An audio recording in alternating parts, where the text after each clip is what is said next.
So into the blue verse, how was it? Into the blue verse, man. I love that movie. Really? Blues, yeah, but Blues. What's it called? Blues Big City Adventure. Blues Big City Adventure, where we got all three of the All, hosts. all three. Blue friends. You love to see it. I Oh loved it. I man. loved it. I was on.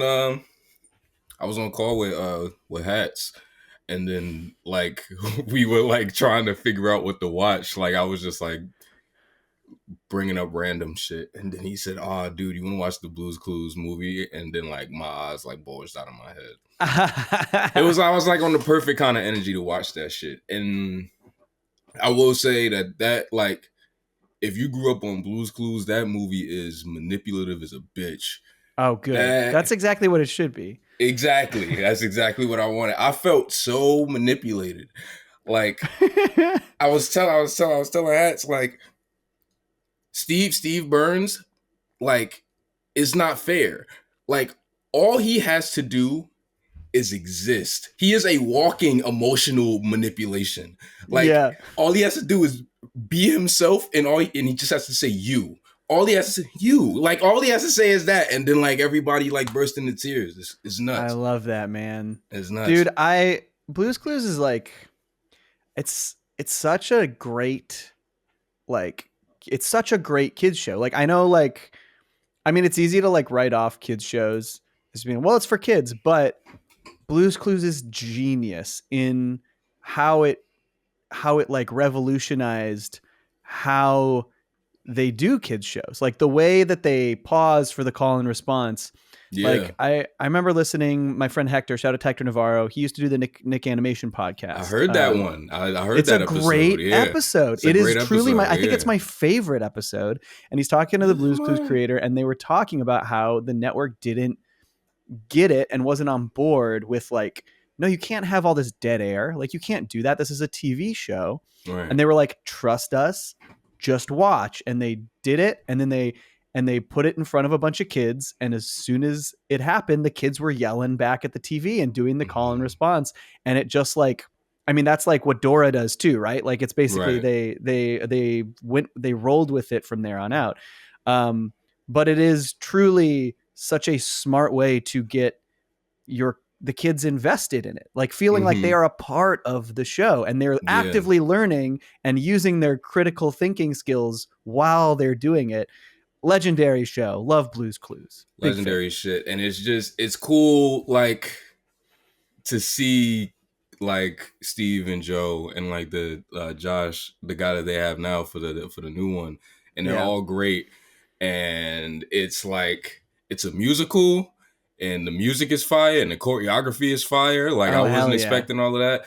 It was really fascinating to see, like, because like, and this is one of those things we talk about when like cartoons go to the theater. This went to streaming, but it's kind of similar where like the opening of the movie takes place in like Blue's house and everything like that. Right. So it's still the flat Blues Clues staging, but it's like Josh is like lit different, so it kind of looks like a movie. It was like so fascinating. Like I might watch it. It's on Paramount Plus. Yeah, I might check it out. I am very curious. I encourage anybody that grew up with that shit to look at it. Like I said, it's when Steve showed up, that's when I felt the most manipulated, and I thought that was it. But like they do something at the end that like my brain like forgot used to happen all of the time on that show. And then like in the middle of it happening, like I like bursted into tears. Like I was like, no, like hit my face and shit. You love to hear it. I love to hear it, bro. I fuck with that shit. Man. Unironically, I get that shit 4 stars on Letterboxd. Hell yeah. I've seen a bit of the new guy, Josh. He seems really good. Josh is the new guy, right? Yeah. What's the middle guy's name? Joe. That's right. Steve, Joe, and Josh. But speaking of my friend Hector, that episode where he talks about Blues Clues, at the end, he ends the episode by singing the song with her. And I remember listening to that episode and being like, and it was right when they had like announced they're going to do more Blues Clues and they're looking for the new host, and Hector singing the song. I was like, Hector should be the host. Hector should be the Blues Clues Honestly, host. bro, like I don't know him, but like listening to that pod, he could be the Blues Clues host. Like I think he would have been great. And it was so funny because I actually brought it up to him, and he said, "You're not the first person to have said this to me." Really? And he said that he was the one who, I think he probably could have auditioned, and he was like, I didn't think I wanted to go that path with my career. But like, Damn. I always think about that. I'm like, man, Hector would be a great Blues He Clues would have host. fucking killed, bro. He would have killed. Really I think my favorite episode of that podcast might be the Jimmy Neutron one. I know that episode has one of my favorite stories, which is pretty much just the creator of Jimmy Neutron being like, fam, I didn't know they was making Planet Sheen. I was like, what the fuck? Yeah, I know. Isn't that crazy? He was like, I just saw it one day, Man. and I was like, what the fuck is this shit? It's a great podcast. Nick, shout out to Nick Animation Podcast. It's not on anymore, but it was really good. You should go listen to all of them. They're really I was interesting. hoping it was going to come back. Yeah, they ended up, now they produce other podcasts. That one's really good because it's just deep dive interviews with the creators of so many of those shows. And then now they've got the Avatar podcast that's ongoing with Dante Bosco and Janet Varney, who are great. And Hector's on that a lot. And then Hector was a co-host of the SpongeBob podcast, which I think is over. But he was doing that for a minute, and they had a lot of fun doing that. And I think he's a great host. Honestly, we got to get him on this show at some point. He would do it. He's also got his own podcast called 500 Greatest Films Podcast, where he and his friend Keller have been going through all the movies on this old Empire magazine 500 greatest movies of all time list from like 15 years ago. I've been on that a couple times. And it's a great podcast. They're really great. They do bonus episodes and stuff too, but really good stuff. And yeah. That's good. Should we move into the future? I got check out what I got. I got my combo Futurama Doctor Who shirt on. Oh, okay. So it's all of the doctors up to the 12th Doctor with their heads in jars, like Futurama animation style. I got this from my friend Cameron. Shout out to Cameron. So I just washed it, and I was like, hey, I haven't worn this shirt in a while. I should wear it for the Futurama pod.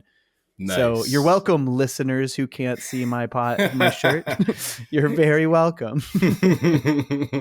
It's a great visual, you guys. I'm just telling you now. It makes the podcast better.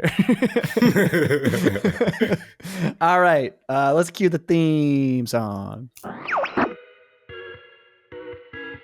I've been watching them for years. It's always been something that fit with all the animated characters that's doing their own bits.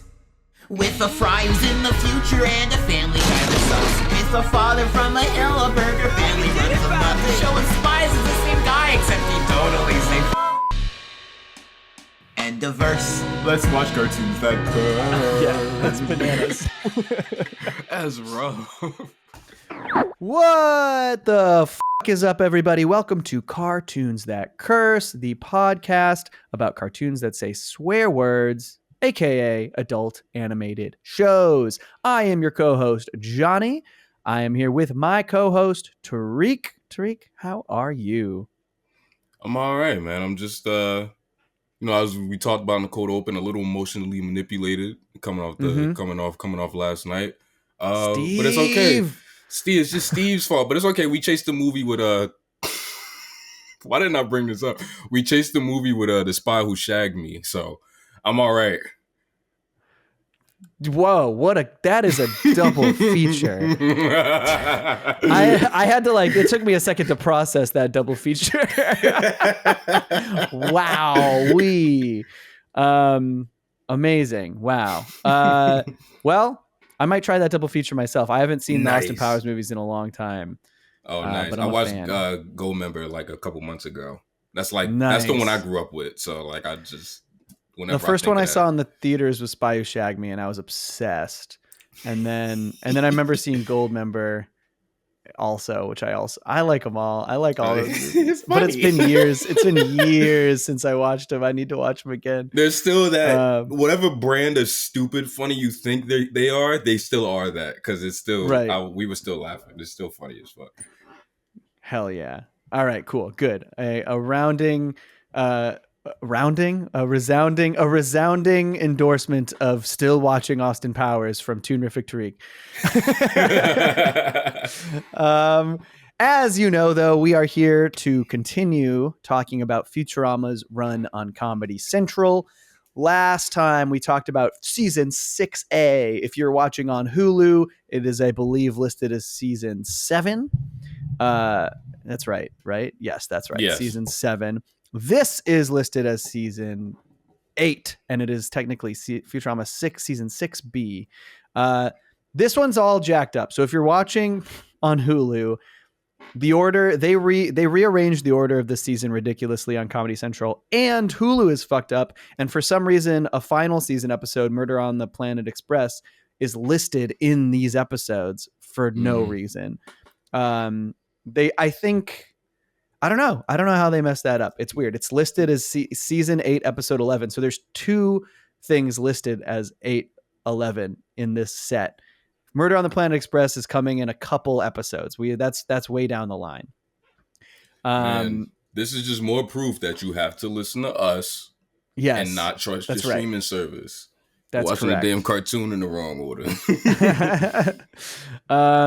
So as I did last week, I do have all of my reviews that I found from actively watching these, 11 years ago when I was 21, I believe.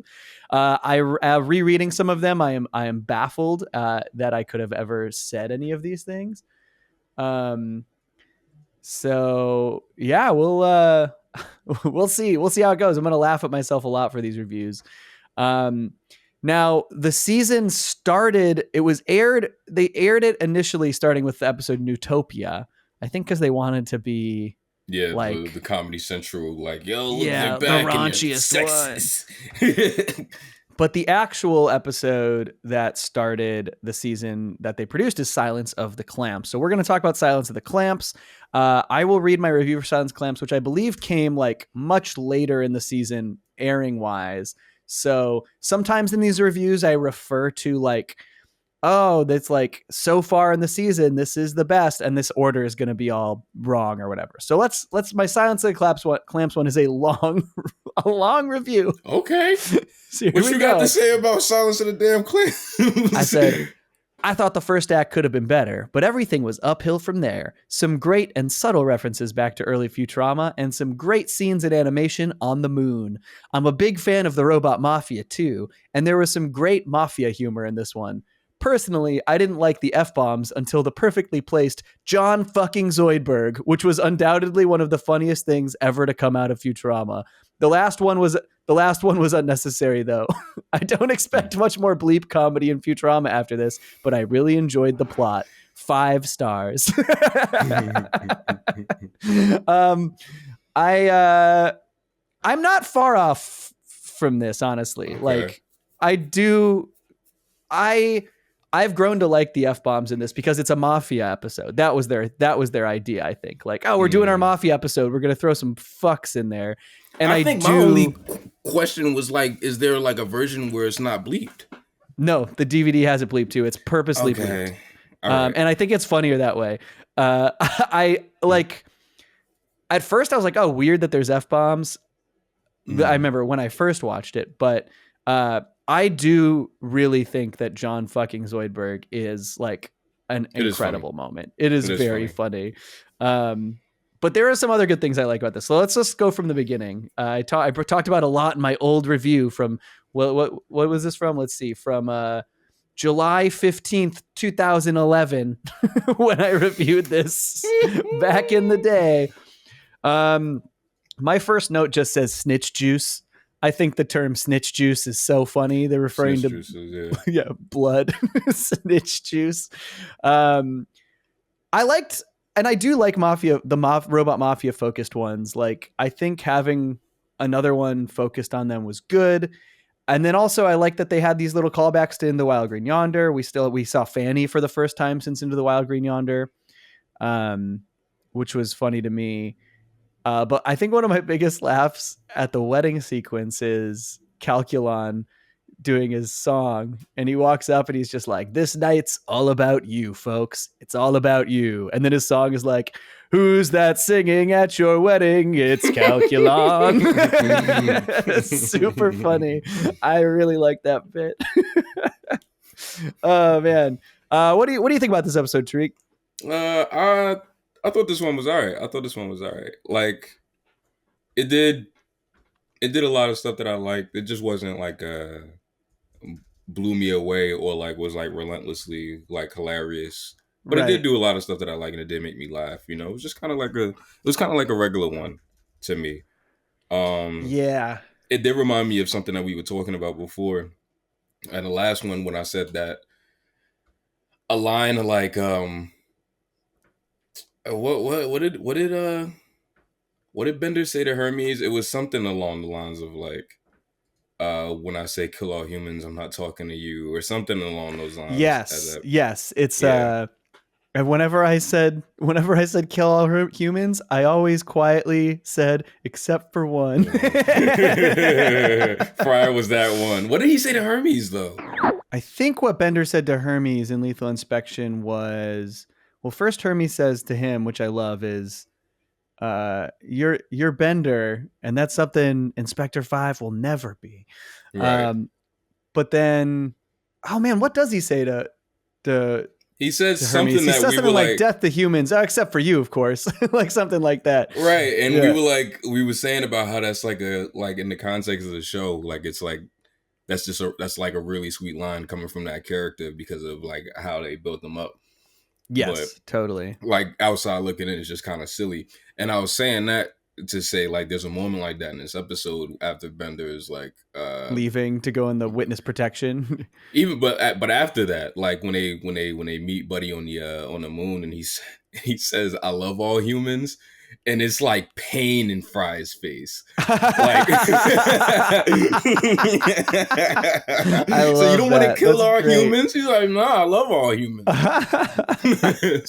Oh man. I mean, this is obviously the most Clamps we've ever gotten in any episode. Yeah. And I find him really funny. And I also like, there's some really funny Robot Mafia lines. Like there's one part where Clamps is like, he wants to clamp someone. He's like, and then, and robot, and the robot or the Don bot just goes, "No clamps. No clamps." like no comma clamps, no clamps. Really no funny. Money down. Yes, yeah, exactly. You ever think about how wild it is that there's like two sets of mafias in these Mike Brayton cartoons? Like, you kind of did the same thing twice. It's true. And then this is Maurice LaMarche doing the Don bot, I believe. Is he not normally the Don bot, or has he always been? No. I think he normally is, but okay. But Fat Tony is obviously Joe Mantegna, the great Joe Mantegna. Who I ever told my Joe Mantegna story? You have a Joe Mantegna story? Yeah, because first of all, he's a Chicago guy, and he lives out here, and he owned a restaurant here called Taste Chicago, where they just serve Chicago dishes, Chicago hot dogs, Italian beef, deep dish pizza, that kind of stuff. It closed down within the last couple of years, but it was great. And I went in there once, and lo and behold, dude's there.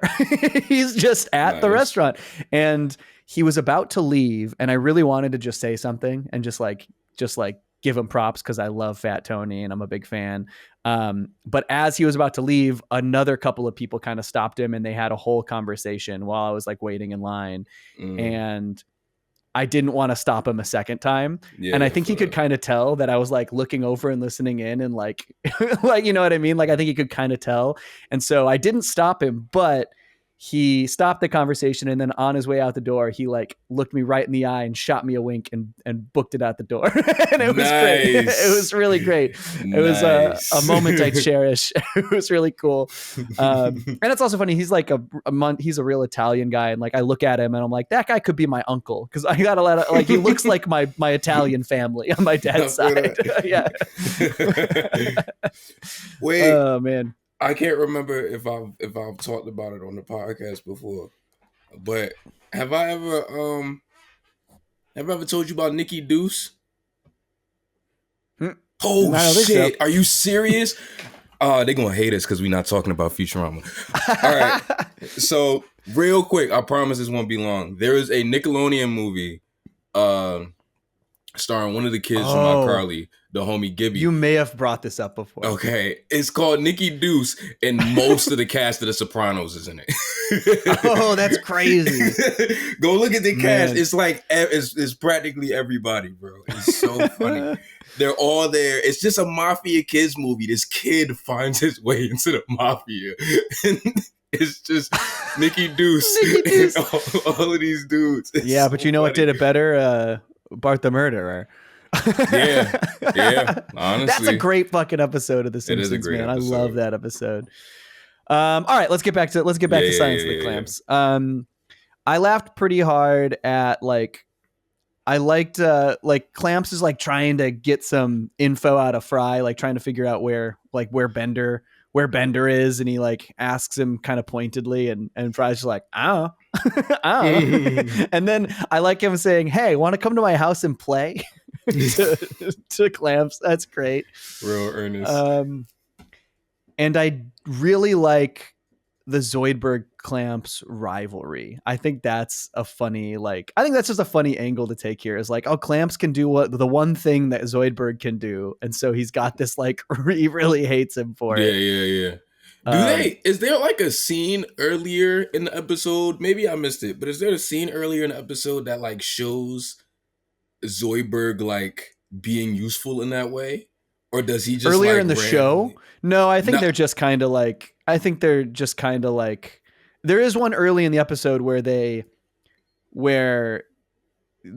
show what Clamps can do, and then Zoidberg's just like, well, you can't snip as good as my claws or whatever. Like he does say it in this episode, but I don't think it's like a thing in the show. No, I didn't think it was a thing in the show, but I thought like I think with stuff like that, I think I'm used to like maybe the opening scene is setting like, it up. Yeah, like showing like Zoidberg literally cutting. It's possible that it did, and then I just didn't even think about it when it happened. I don't know. That's why I'm like that. Maybe I missed it or something. I ain't wanna blame him. Yeah, for it. I laugh really hard when Zoidberg goes, "Where did you get those magnificent squeezers?" And Clamps goes, "Squeezers, squeezers!" He like gets so mad that he called the Clamps squeezers. It's so funny. There are some, I don't know, there's just some good character stuff, like the Zoidberg and Clamp stuff. A lot of it makes me laugh really hard in this episode. Yeah, I like that. I like Bender when he's like saying goodbye to everybody, and he just says, "Zoidberg, I know sometimes it seems like I couldn't stand you," and then that's it. He just walks. He just moves on to Leela. Yeah, the goodbyes are really funny. Yeah. I like them going to the moon again. Like, we get all these characters who are coming back from the second episode of the show. The series has landed. You get the Crushinator, which is really funny too, because like they were so mad at Bender for like sleeping with the Crushinator. Like the dad like chased him out with the gun in that episode. I think it wasn't the Crushinator. He slept with the other daughter, and Fry was like, "You slept with the Crushinator?" He's like, "Nah, a lady like that, you got to romance." Oh, you're right. First. You're right. Yeah, with and a lady he like does that. romance her. And then at the end, and then like literally they get away because the Crushinator's like, "No, Pa, I love him." Oh God! But it was funny to like bring that back, where you have this fake Bender, Billy West or whatever. Billy West. I thought that's silly. That's the right amount of silly. It's the right amount of silly. It's funny. And Fry's like, what kind of dumbass made up name Yeah, is that? what a phony, dumb, made up name. But I don't know. I just think it's funny. Like, he looks exactly like Bender, and yet now he's like a part of the family. And like, with the last time we saw them, they were like chasing him off with a gun. But yeah, it's funny. Although then one of my other big laughs is once they see him on the moon, they see Billy West, not the real Bender. Right. And then Clamps like talks to the Don bot, and he goes, "I knew Bender would turn up purely by coincidence." And that's funny, and that is like, it almost is calling out that, like, it's almost calling out that plot point where they're like, "Oh shit, this is just a coincidence," but Yeah. we didn't actually find Bender. There's another joke that's kind of like that with Calculon when they're at the trial. Well, first of all, at that trial, why are Brian them there exactly? Like, watching To where? in the trial when after when Bender snitches on Downbot. Oh yeah, I don't know. Probably just for convenience. For convenience, okay. Yeah. All right. I figured that. Yeah. And then, but like, Calculon comes in. He's like, "Nah, man, he didn't shoot me." And they say, "Wait, who's that?" Because he had like the mafia guy behind him. He said, "That's my personal trainer, and he trained me to say that my injuries were self-inflicted." That's a good joke. That's really funny. What's his name is Joey Mousepad, because he's got a mouse pad around. He's got a mouse pad around his neck. Joey Mousepad. Oh man. We already talked about John fucking Zoidberg. That makes me laugh a lot with the bleeps. But the other line that cracks me up is after their fight. I laugh really hard when they're like, "Zoidberg, why did you do that to Francis?" And he goes, "Because our friend Francis here is in reality a bad murderer." I love the term "bad murderer." Bad murderer. It's really good. Yeah, I don't know. I guess maybe I like this one a bit more than you. This one makes me laugh a lot. I think this is a really funny episode. Like, and mostly for like the Zoidberg and Clamps stuff. Like they really make it for me. Premise itself, fine. You know, like, I feel like we've done things like this where we've had characters have to testify against bad people, like in Insane in the Mainframe, you know, like,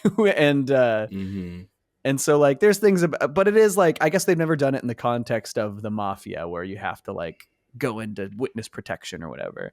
Yeah. But it is weird that Bender's just not there the whole time. Like, it's fake Bender, and then at the end, he's like, "Oh, here's real Bender." Yeah. They killed this poor man that had a fucking family. I know. Just minding his business on the fucking moon, bro. Like, he had everything. He was fine. Like, poor guy. Poor Billy West. Wowed out. Poor Billy West. Man. Poor Billy West. Poor Billy West. Cool. Should we move on? Silence the Clamps over? Let's go to. All right, let's do it. Moving on to Mobius Dick, which like aired really Dick. in the middle of the season. Let's see here. What did I have to say about this? Not much to complain about here. The first act was hilarious with some amazing professor moments. The animation was gorgeous. I really enjoyed this one all around. I was really generous to this chunk of episodes back then. I gave it 5 stars. Don't agree with that, but and then yeah, it's I do like this episode. This one's an interesting episode.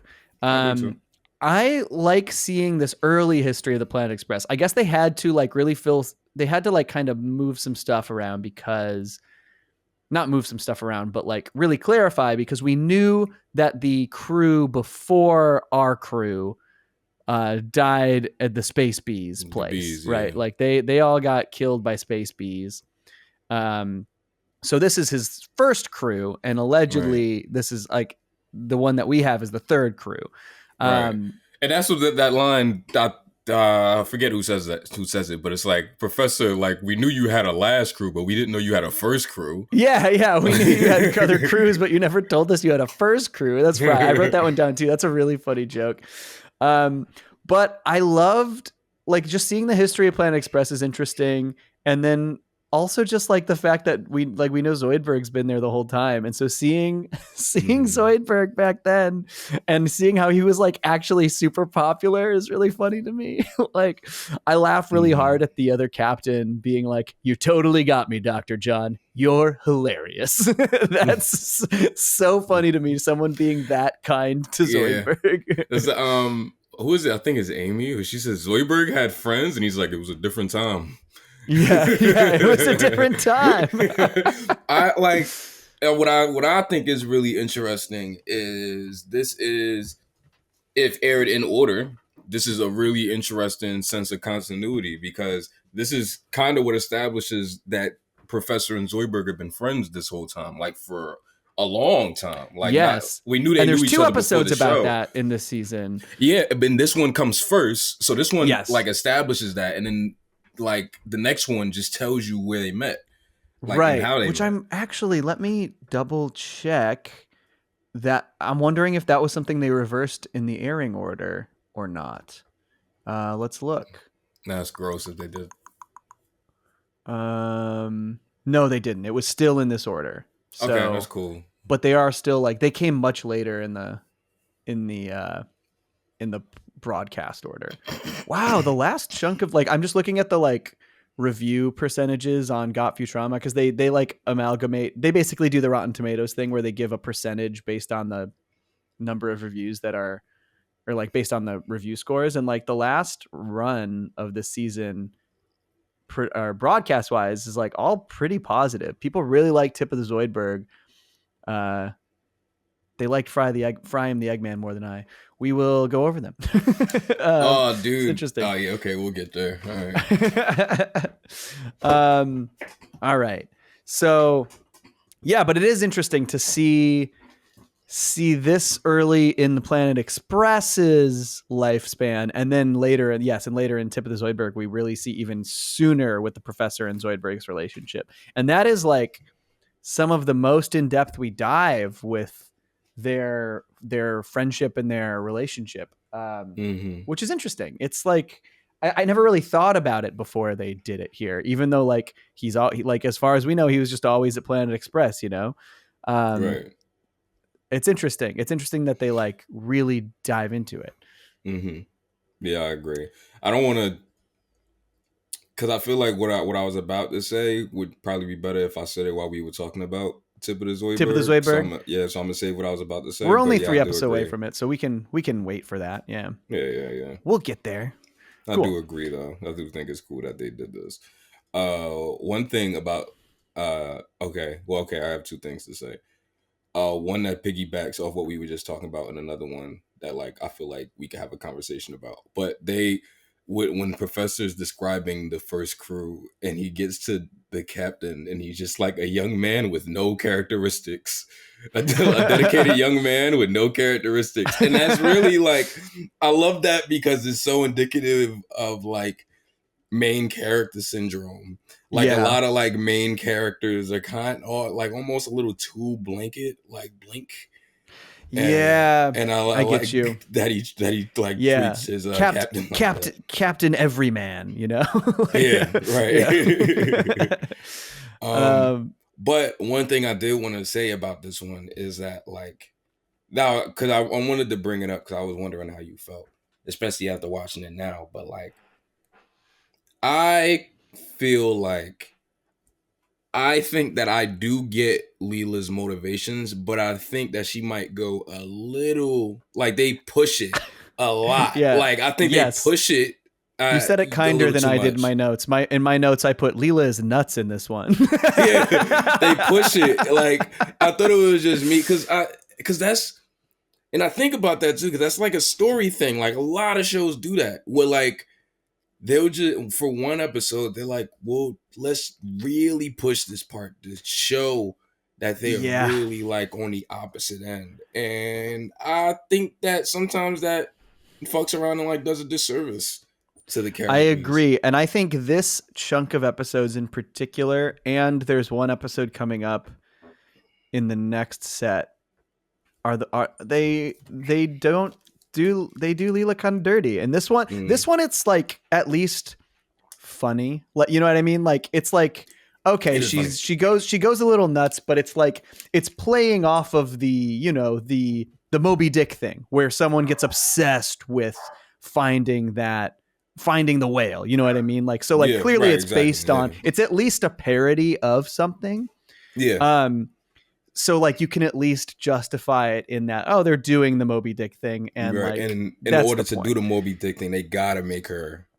Yeah, they gotta push her somehow, you know. And she does go a little far, but like I think there are some worse culprits later. My least favorite episode of the whole show, I think, makes her seem kind of shitty in the end. And then also like that's this run, right? It's in this run. It's coming up. We'll talk about it. Okay, it's the one I'm thinking of.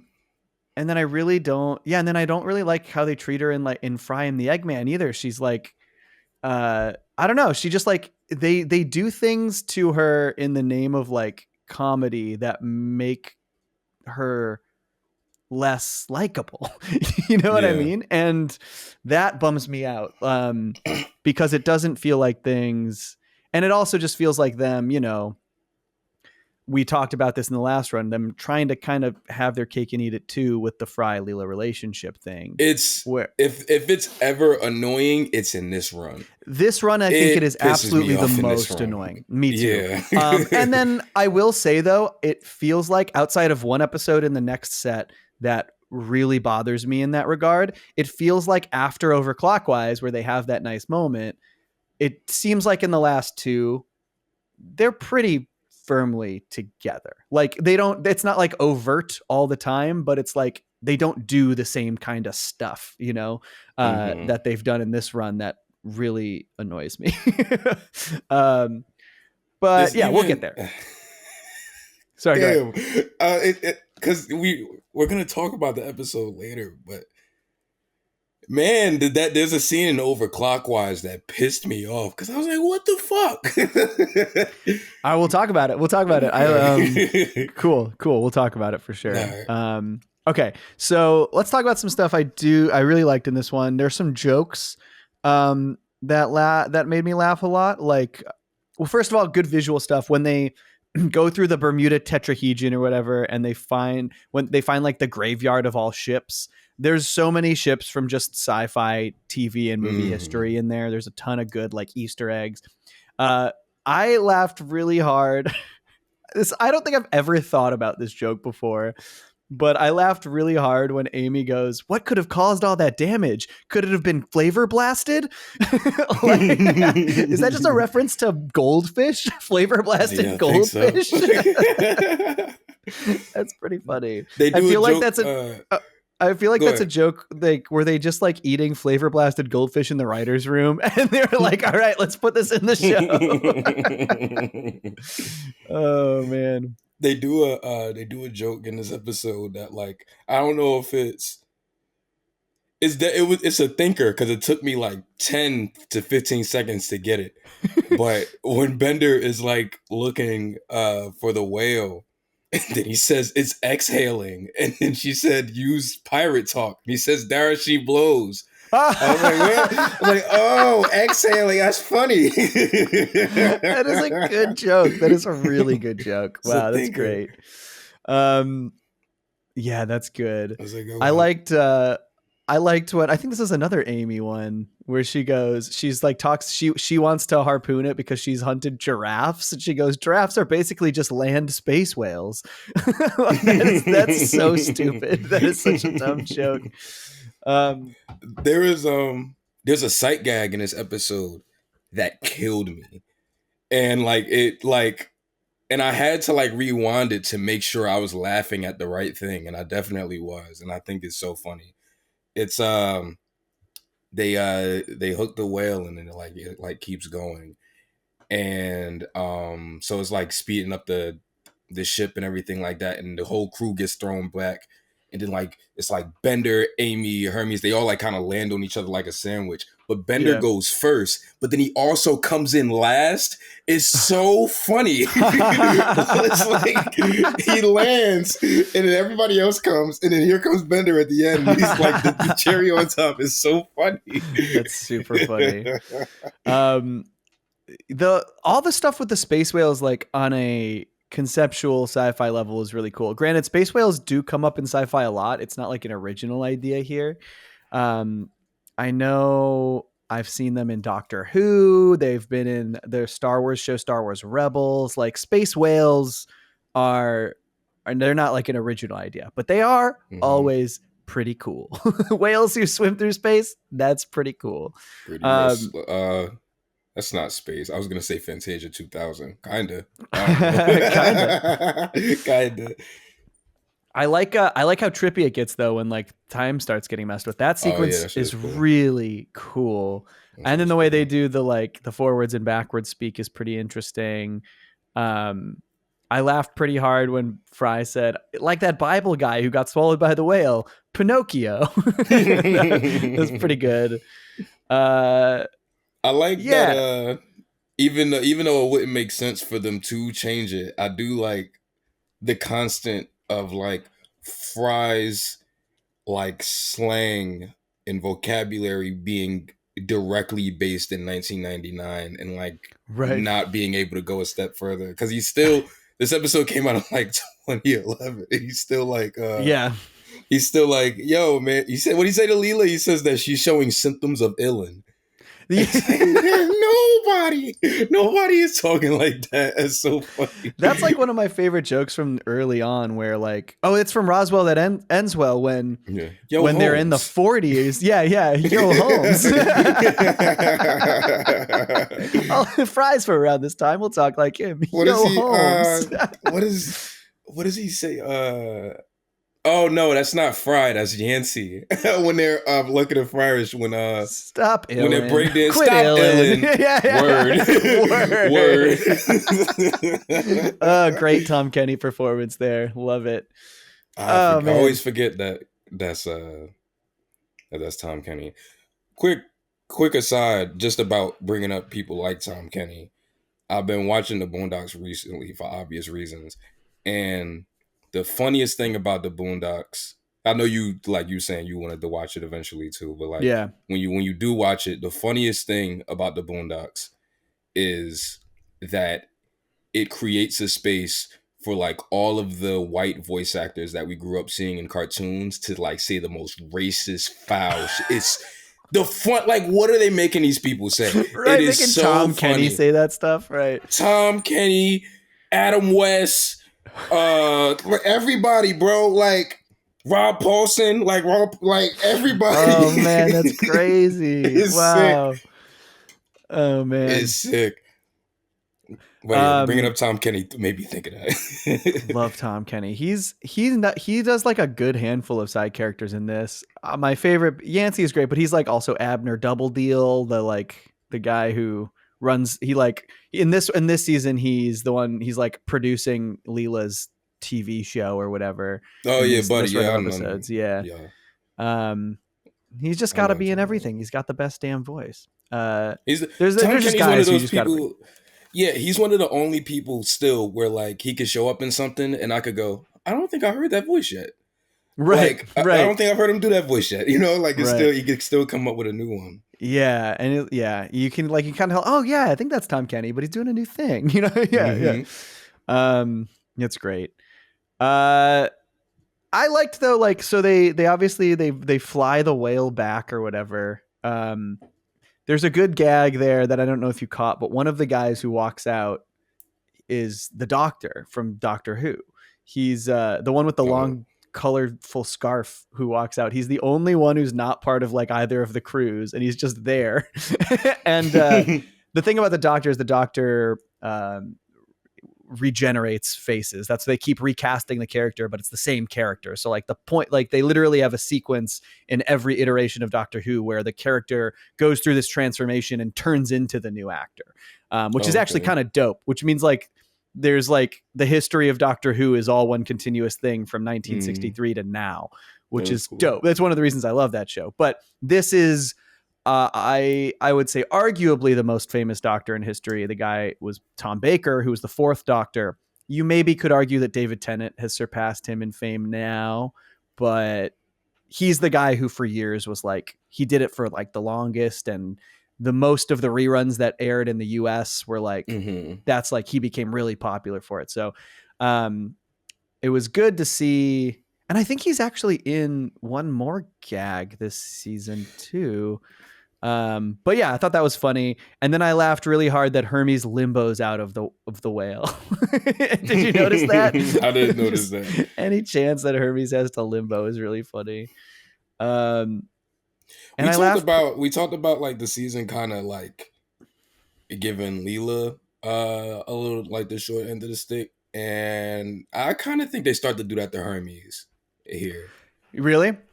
Yeah, because Hermes was funny for a multitude of reasons in the original. And they're doing a lot of weed shit now. It's just weed. Like the first was like, oh, it's funny Hermes smokes weed. Like, but like I think it's like once an episode, bro. Like I don't even think I'm exaggerating. Lot more. They definitely do it a lot more.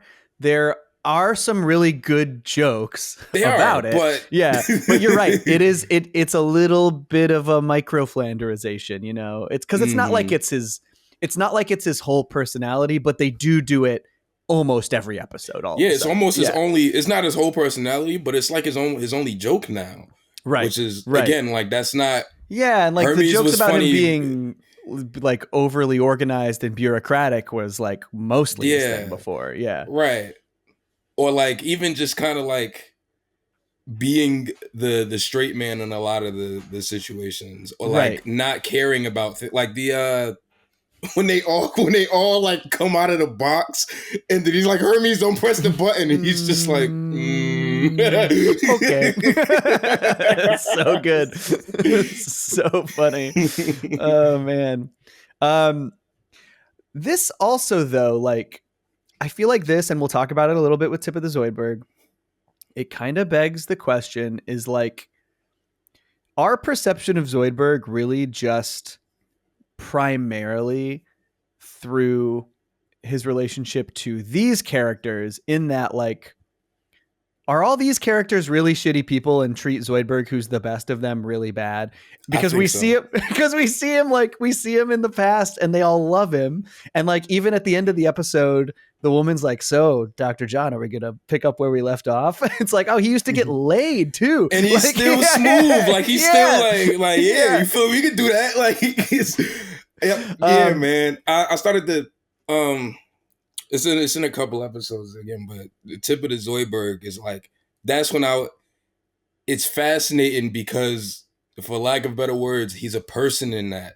Like he's not like a joke. Like he's having actual conversations with people. Yeah. And like there's no gags and he's competent. Like it's so fascinating to watch. Like I love that version of the character. And then like, I mean, I guess though, but they also kind of had the history of him with like his home people, like Decapodians. Like he was kind of embarrassing to them too. Right. So like, I don't know, I guess he went through that, and then he was like, and then he just had this whole phase here in the middle where he was smooth and cool and loved. And then, and then all these new people came in and they hated him. The way I see it, the way it could have played out like this, Zoidberg probably could have been trash on his home planet, left, came to Earth, and was like, all right, here's the time to reinvent myself, and became cool as fuck. And then somewhere along the line, he became lame over here too. Right, for sure. And it's just, now he can't go anywhere. It's so interesting. But like, that is the other thing though, is like, even though he's lame and pathetic a lot in the show, he is still always the kindest, nicest one of them. Objectively the nicest person. Yeah. And yeah, we'll get to more about him, because they treat him well in the back end of the show, which I love.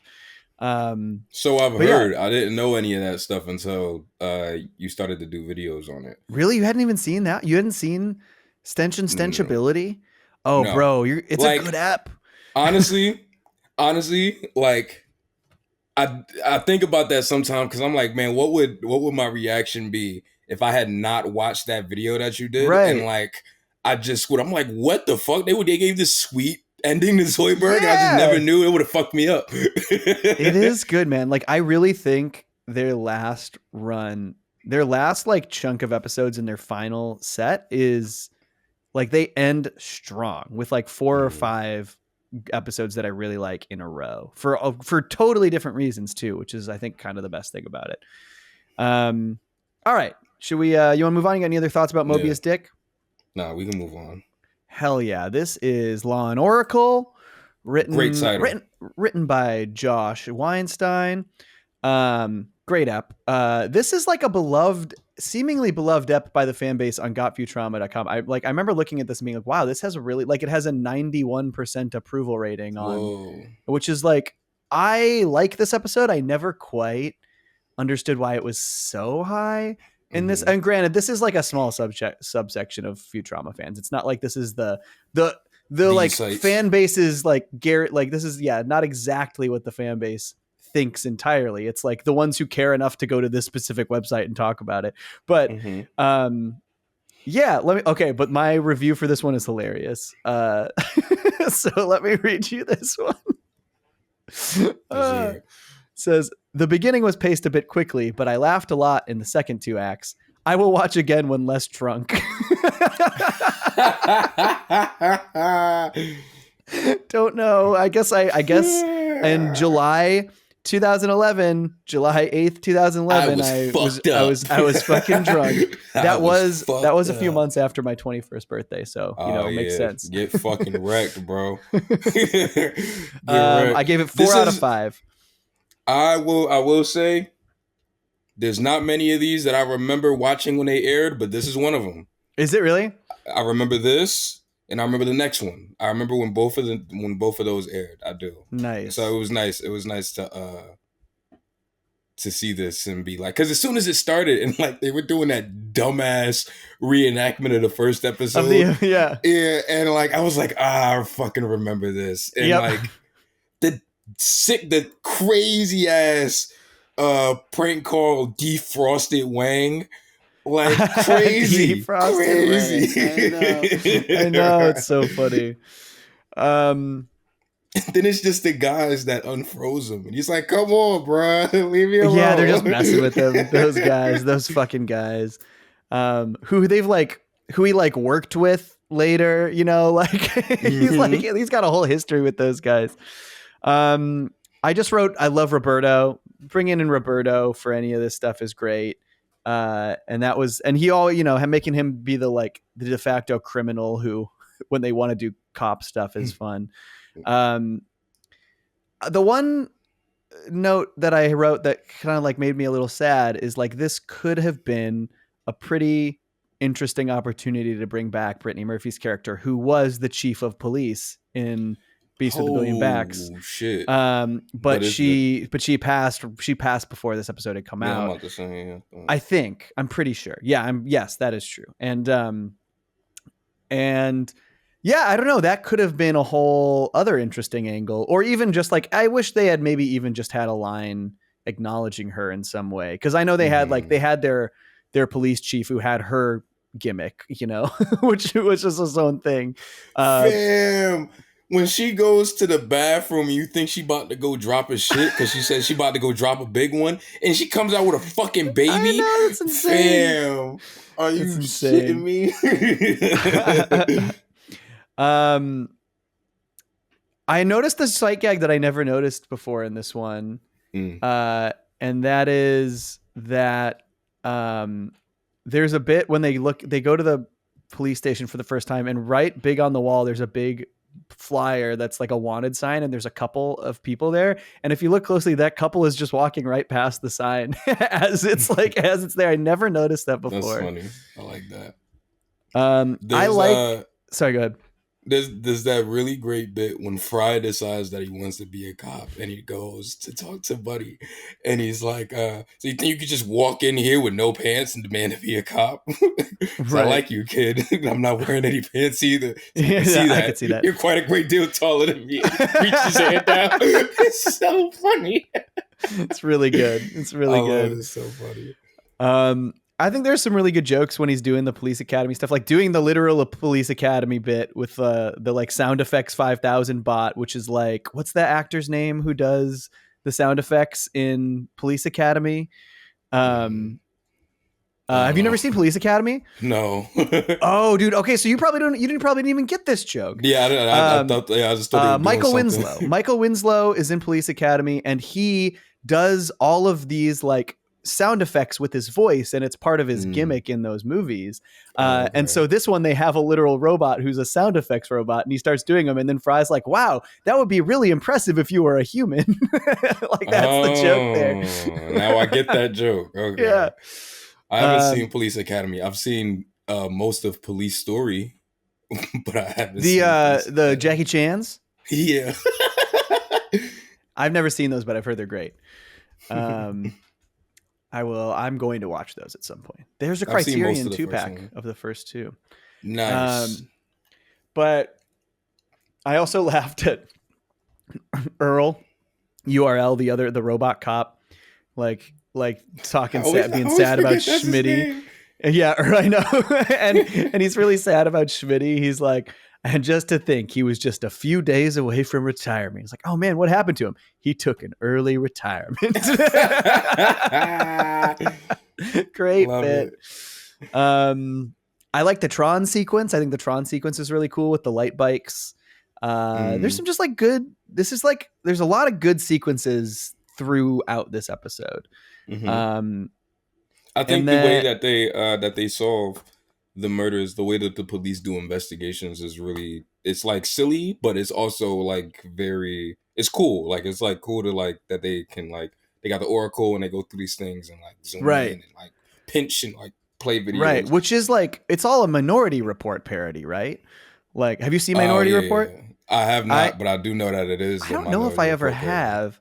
And I kept thinking like, cause like one of my notes was, oh, the act of trying to stop Bender and predict what he was going to do caused him to actually plan the heist and go through with the crime. And then I just wrote, wait, is that what the point of Minority Report is? Like, is that what the movie's about? Like, is that what the whole mess? I don't know. I got to watch the movie. It's a Spielberg, right? I think that's supposed to be a great movie. I'm pretty sure that's Spielberg. Yeah, I think that's right. Yeah. Yep, Spielberg with Tom Cruise. So my to keep putting film knowledge to use, when the thing that Bender steals in this episode is the Maltese liquor.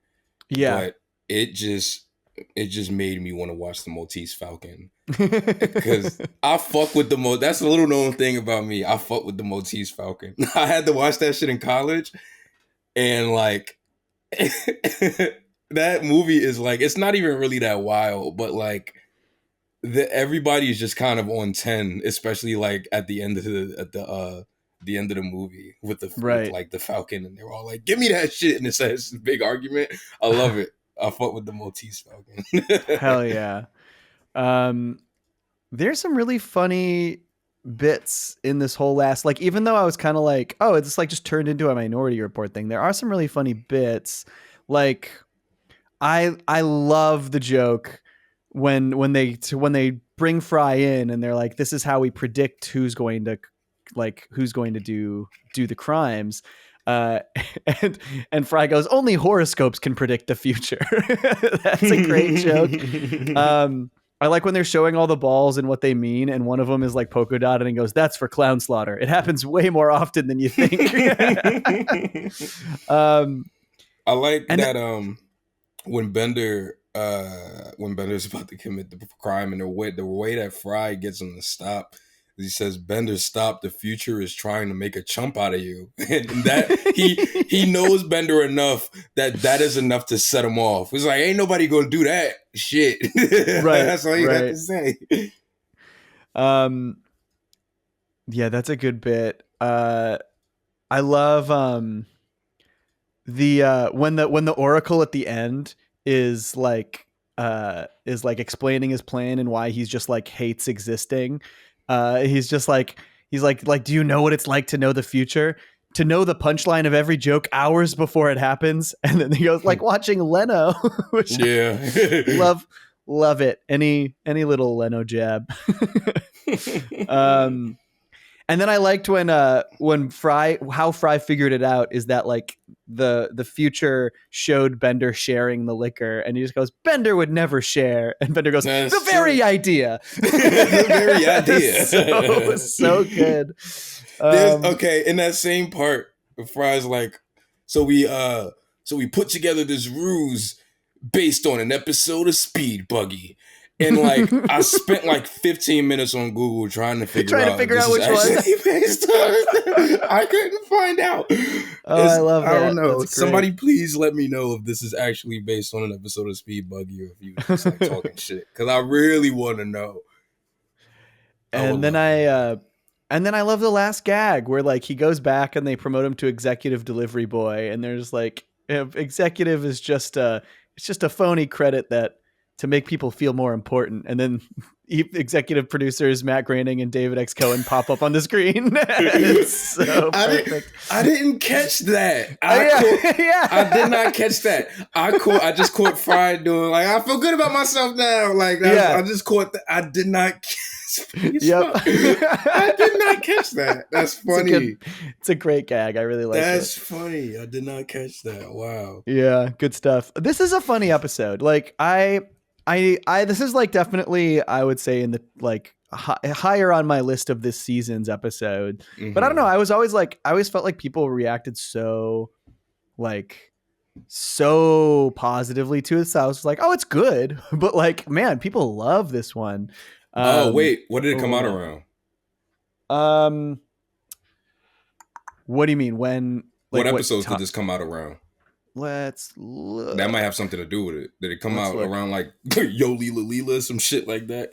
No, like it only aired fourth. It actually aired in the proper place, I think. Is this what 4? Did it come? What did it come this after? Is 3. It came after Ghost in the Machines and before Silence of the Clams. Yeah, the first 3 were Nootopia, Benderama, Ghost in the Machines, then Law and Oracle. So we haven't even touched the 3 that they aired first because they just dared this thing so out of order. It's crazy. All right, so I don't get it then. Because like if this was like a week after like a piece of shit, then everybody's like, oh fuck, okay, thank God the show's back, okay, and then like I could see like a big reaction from that. It is a good one though. Like it is a good one. And honestly, I do think the more I watch it and like even just talking through some of our favorite jokes, I was like, oh, this is a funny episode. Mm-hmm. This is a very funny episode. Good shit. You got anything else about Law and Oracle? Law and Oracle? My last note is that if the cops have this kind of know-how, how the crimes in the future is, this is a joke about how lazy the cops are. That there's like technology to tell the future and they still won't fucking do anything. They still don't do it. They still can't get it right. It's true. All right, let's move on to Benderama, which aired. Mm-hmm. So they did the same thing. They actually looks like they did this all 4 of these runs on Comedy Central. They aired 2 the night that it premiered. So the first 2 episodes they aired were Nootopia and then Benderama.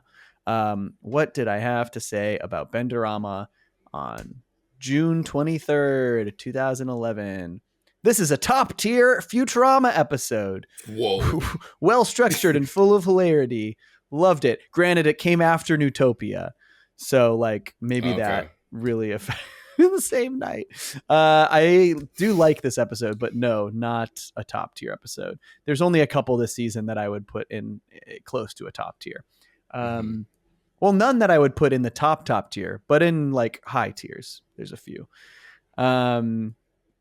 So Benderama, what is fun about this is it's based around a real scientific like concept called the gray goo theory, where it's like, nanobots, if they become so small that they're so small and so numerous that they just look like goo. They just, you know what I mean? Like just the way that all the tiny benders do. Yeah.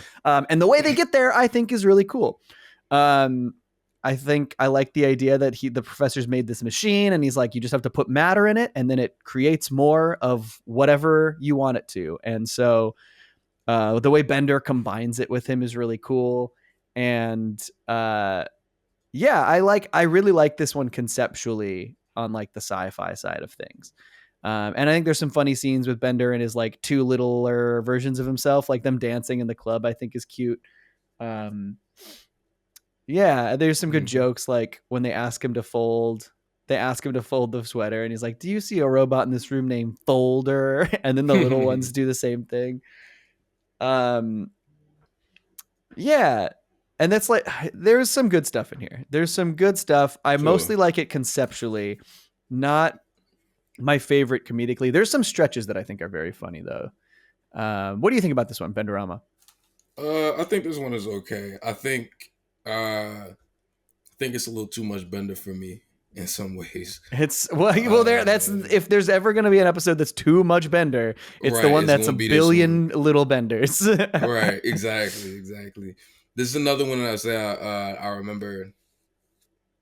I remember when it aired, and if this aired the same night as the other one, I guess I watched that too. I don't remember Nootopia. watching. I know I've seen that one before, but I also don't remember watching it. But like I do remember watching this because it has a joke that I forgot about that I was obsessed with as a kid because I thought it was so funny. Yeah, And now I still think it is really funny.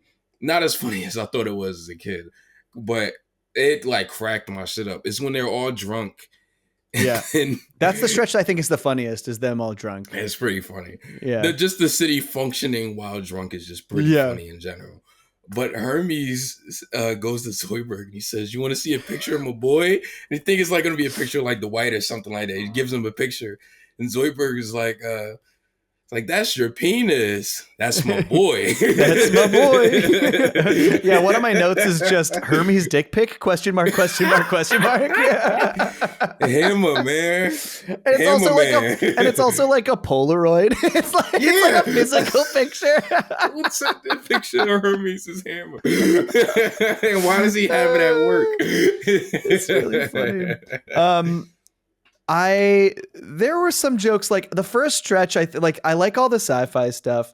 The Patton Oswalt as the big ugly dude. That's the thing. A part of this episode that maybe worked the least well for me. I feel really bad. I do feel bad for him, which I guess was the point. I And do especially too. like later when everyone's drunk and they're just so mean to him. Everyone is so fucking mean to him. It's so mean. Bender is like relentless to him when they first see him, Yeah. and like I do think that it's a very believable progression after what Fry says. Fry just like really meaning well, but like he did just call his mom ugly.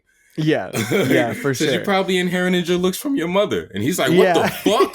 What the fuck?" There's a sick joke before that, where like they're like looking at all of the stuff that they have to give to him, and it's like giant face cream and shit, and then there's like a regular size condom. This So poor mean. man. It's so mean. It's so mean. There are some good. This one has a few good Hermes moments. You got the Hermes dick pic, which is funny. The first manwich joke in a while when the Benders eat his manwich to use for matter. We haven't had a manwich joke in forever, and that's a fun way to subvert it, where it gets like it's used in the matter machine. And then also this has one of my favorite of the maybe too many Hermes weed jokes, which is where Amy sees one of the small Benders and goes, "Oh my God, a big fat roach." And he goes, "I thought I put that away." It's a pretty good one. It's a pretty good one. And then when everyone's fucking I thought drunk. I put that away. It's good. And then I like Morbo and I don't even remember what's his co-anchor's name. I don't know her name. Yeah. But they're both drunk and they're talking about how like all the water is alcohol, and he goes, "Everyone's titty much totally fit chased." That's good delivery. And then she goes, "The Indy 500 was today. There were no survivors." That's a great joke. Really good. Does she say like "you're not drunk, I'm drunk" before she like falls over? Yeah, something like that. that. Something like that. Oh man. Yeah, there's some like that stretch I find very funny. And then like I also just I like the stuff with Bender where his whole reasoning behind doing stuff is like, I don't want to do two things. I want to only do one thing. And so like this all started because he didn't want to fold two sweaters. It's like, I'll fold one sweater, but I'm not going to fold two sweaters. And so then the solution is like, Bender, all you have to do is save the world and I'll fold the sweaters. And he's like, so wait, you'll do two things and I only have to do one thing? That's funny. So I think it's super dumb, but I like that a lot. Yeah, that's fun. This is an episode that I like respect on the sci-fi level more than I like love it overall. But I do think it's pretty good. I think it's a pretty good episode. Yeah, I think this one's all right. Yeah. All right. Should we move on? Move on to Tip of the Zoidberg? Yeah, okay, real quick. A little peek into cartoons that curse. The way I take my notes, I don't write the full episode name. I just write like a keyword at the top. Mm-hmm. And the keyword for this episode is tip. So it just says tip in all caps with the notes underneath. Tip. Also good title, Tip of the Zoidberg. Because it really does like get us to see and understand Zoidberg a lot more. It's just it's a great title. It's a really good title. I mostly quite like this episode, especially with what it does with Zoidberg. There's only one part of the episode that every time I get to it, I'm like, I think this is stupid. And that is the big death coaster thing at the end. Like that being the way they're going to kill the professor. I'm like, this is really weird and overly complicated. Why are we building a death coaster? Like, I don't know. I just didn't get, I don't know. It didn't seem necessary in any way. And I was just like, this kind of, that's there for stakes. Right. Yeah. It's to make a big set piece that you're animating that looks cool and everything. And I get it, but I don't know. It just like elevated the episode the episode felt grounded in this character drama, and then that escalates it to such a silly place where I'm just like, all right, well, in order to help everyone, we're gonna make a death coaster. I'm like, okay, sure. But I do like this episode a lot. People really love this episode. This episode has really, really well received. I think it's really good, and that's mostly because of the Farnsworth Zoidberg history stuff. I think that stuff really works on like a shocking level. Yeah. I agree. Yeah. What do you any other thoughts in general about this one?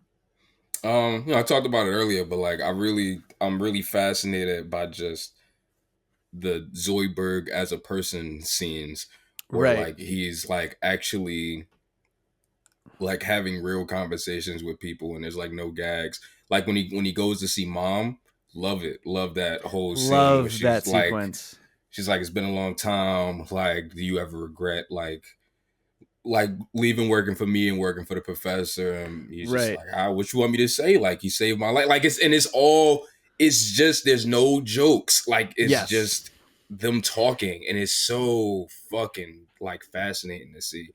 I love this version of Zoidberg. I do. Me too. I am curious, like, obviously, because this is like not like, I know over the course of the show, they added more and more to the history of these characters and their backstory. And that was even true in the original run. Like the first time we meet mom and she comes in to try and buy those anchovies from Fry, it's like, unless Zoidberg wasn't there, which I think he was, like, it's like Farnsworth doesn't say anything about mom and their history. Zoidberg doesn't say anything about their mom and their history. You know what I mean? Like they've obviously got history. So I'm wondering how much the early stuff still works with this. I don't remember it all, but I don't remember either.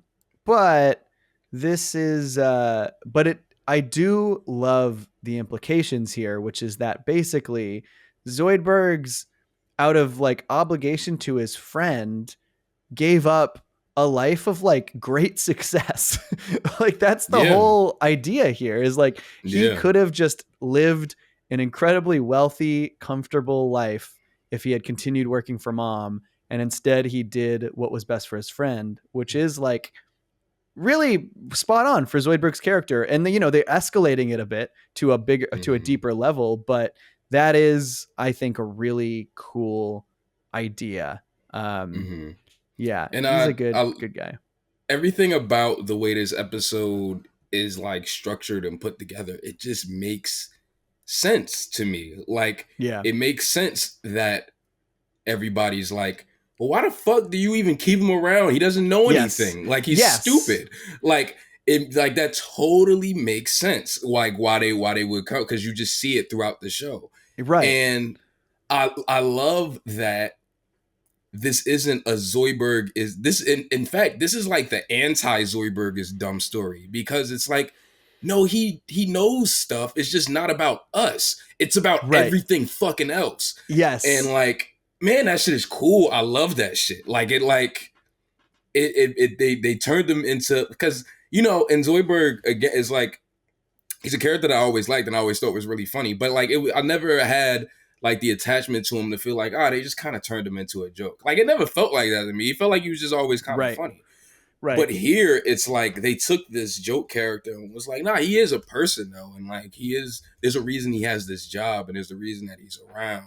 Right. And yeah, which they man, never that really shit is reconciled. cool. Like that was my note. I like reconciling with Zoidberg's incompetence. Like they really make that the plot point, and it really gets to the bottom of why he's been around this whole time. It's really, you're right. That is really awesome, Yeah, I especially love it. through like in the whole history of the show. They hadn't done it until now, you know. So Yeah. it's cool. Yeah. And I love when Zoidberg like saves the professor and like they like hug, that like really sweet hug. It's so nice. It's really nice. It's really nice. It's nice. I do think on the top of the death coaster, the Yetiism thing is a little silly, but still. Yeah. Like there's just little aspects of this episode that I'm like, that's silly, and like triggers my brain in a weird way, that I'm like, oh, this was so like, because this episode is so grounded in those aspects of these characters and their place in the show, that when they then escalate it to like this incredibly silly place, like with the Yeti and the death coaster, I'm kind of like, okay, do we need it? Like, do we need it? Do we really need like it to get this silly? Yeah. But you're right. The ending, especially just like their hug and like their little, they're like whooping out on the street together, like them leaving.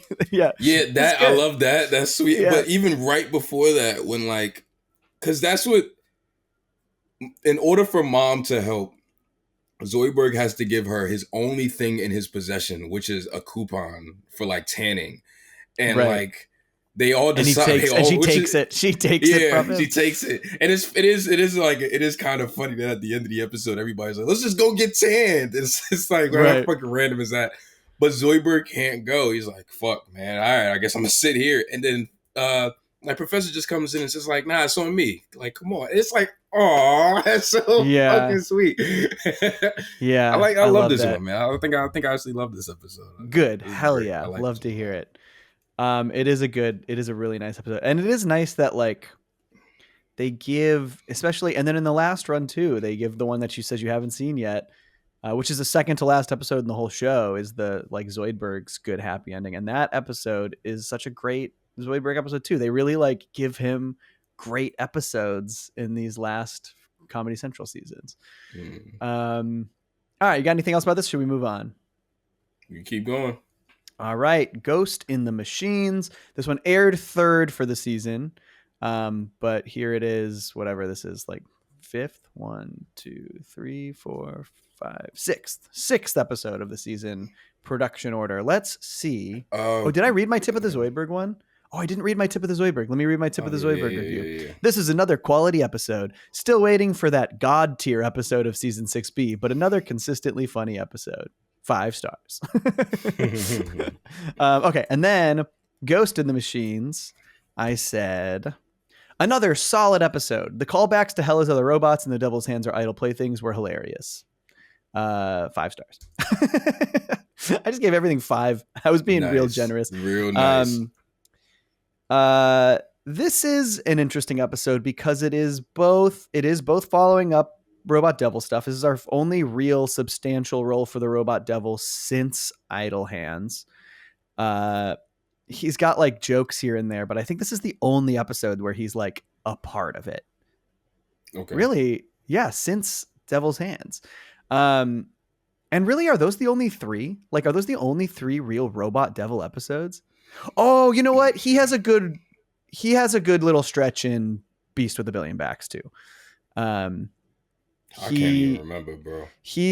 There's a really funny sequence, but it's because Bender basically goes to him and makes a deal with him and gets like the army of the damned to fight like heaven or whatever, where everyone has gone up to Yivo. But the sequence that you will remember is the Robot Devil is like, "Oh, I'll make a deal with you, Bender. All you need to do is bring me your firstborn child." And then Bender goes and finds his firstborn kid, and he's like, "Daddy, you're back!" And he just brings him down and kicks him into the lava. It's pretty brutal. Sick. But that's like, so yeah, I guess there's like four real, I would say, Robot Devil episodes. He's in a chunk of Beast with a Billion Backs. And then this is also kind of a follow-up to, in a way, Lethal Inspection, because Bender dies and he does not have a backup unit, and therefore he does not get resurrected, you know? And so there are things about this episode I like. I do think it's interesting how it kind of approaches the like, oh, do people see robots as life question, like on the same level as humans? And obviously, like, Fry just says no. Like, he goes and saves the human, and then the robot dies, and then and Bender like calls him out, and it's, do you think that he like robot life isn't worth as much as human life? And he's like, no. Well, actually, yes. Like, he's just like, yeah, I do think that. Which, like, to Bender's defense, like, is a messed up thing for Fry to tell his best friend who is a robot. You know, like that. There's that, and then I think my main problem with this episode is like, why is this story not about Fry learning why that's wrong? Right.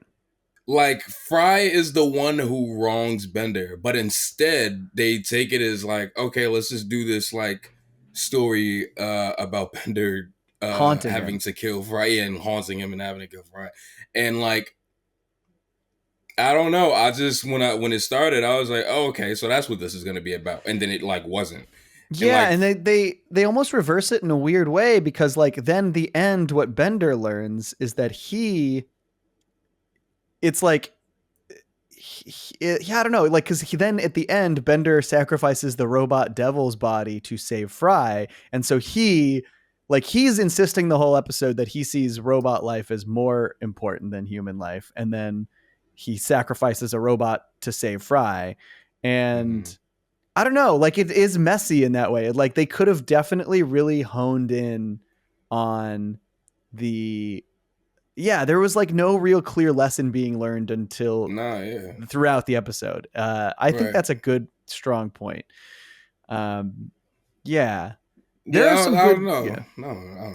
There's also there's that, because I forgot why I felt the way I did about the Hermes weed thing, and now I remember it's because of this one, because they like it like branched off from Hermes, and then they turned it into like a Jamaican thing. And that's when I was like, all right, now I don't feel like that's their place to even like do that. There's the bit where they're watching the floats, like the parade floats, and the Jamaican one is just like this fucking weed cloud. Oh yeah, that's and right. Then, you know, it's like, it's not even, it was a Hermes thing before, know, and then they just make it a full stereotype about Jamaicans. Right. Yeah. And then it's like, you know, like I get the thought process, like, it's about to bump into the fucking the snack float or whatever. Right. I still was like, all right, you guys, y'all pushing it. Right. I hear you there. Yeah.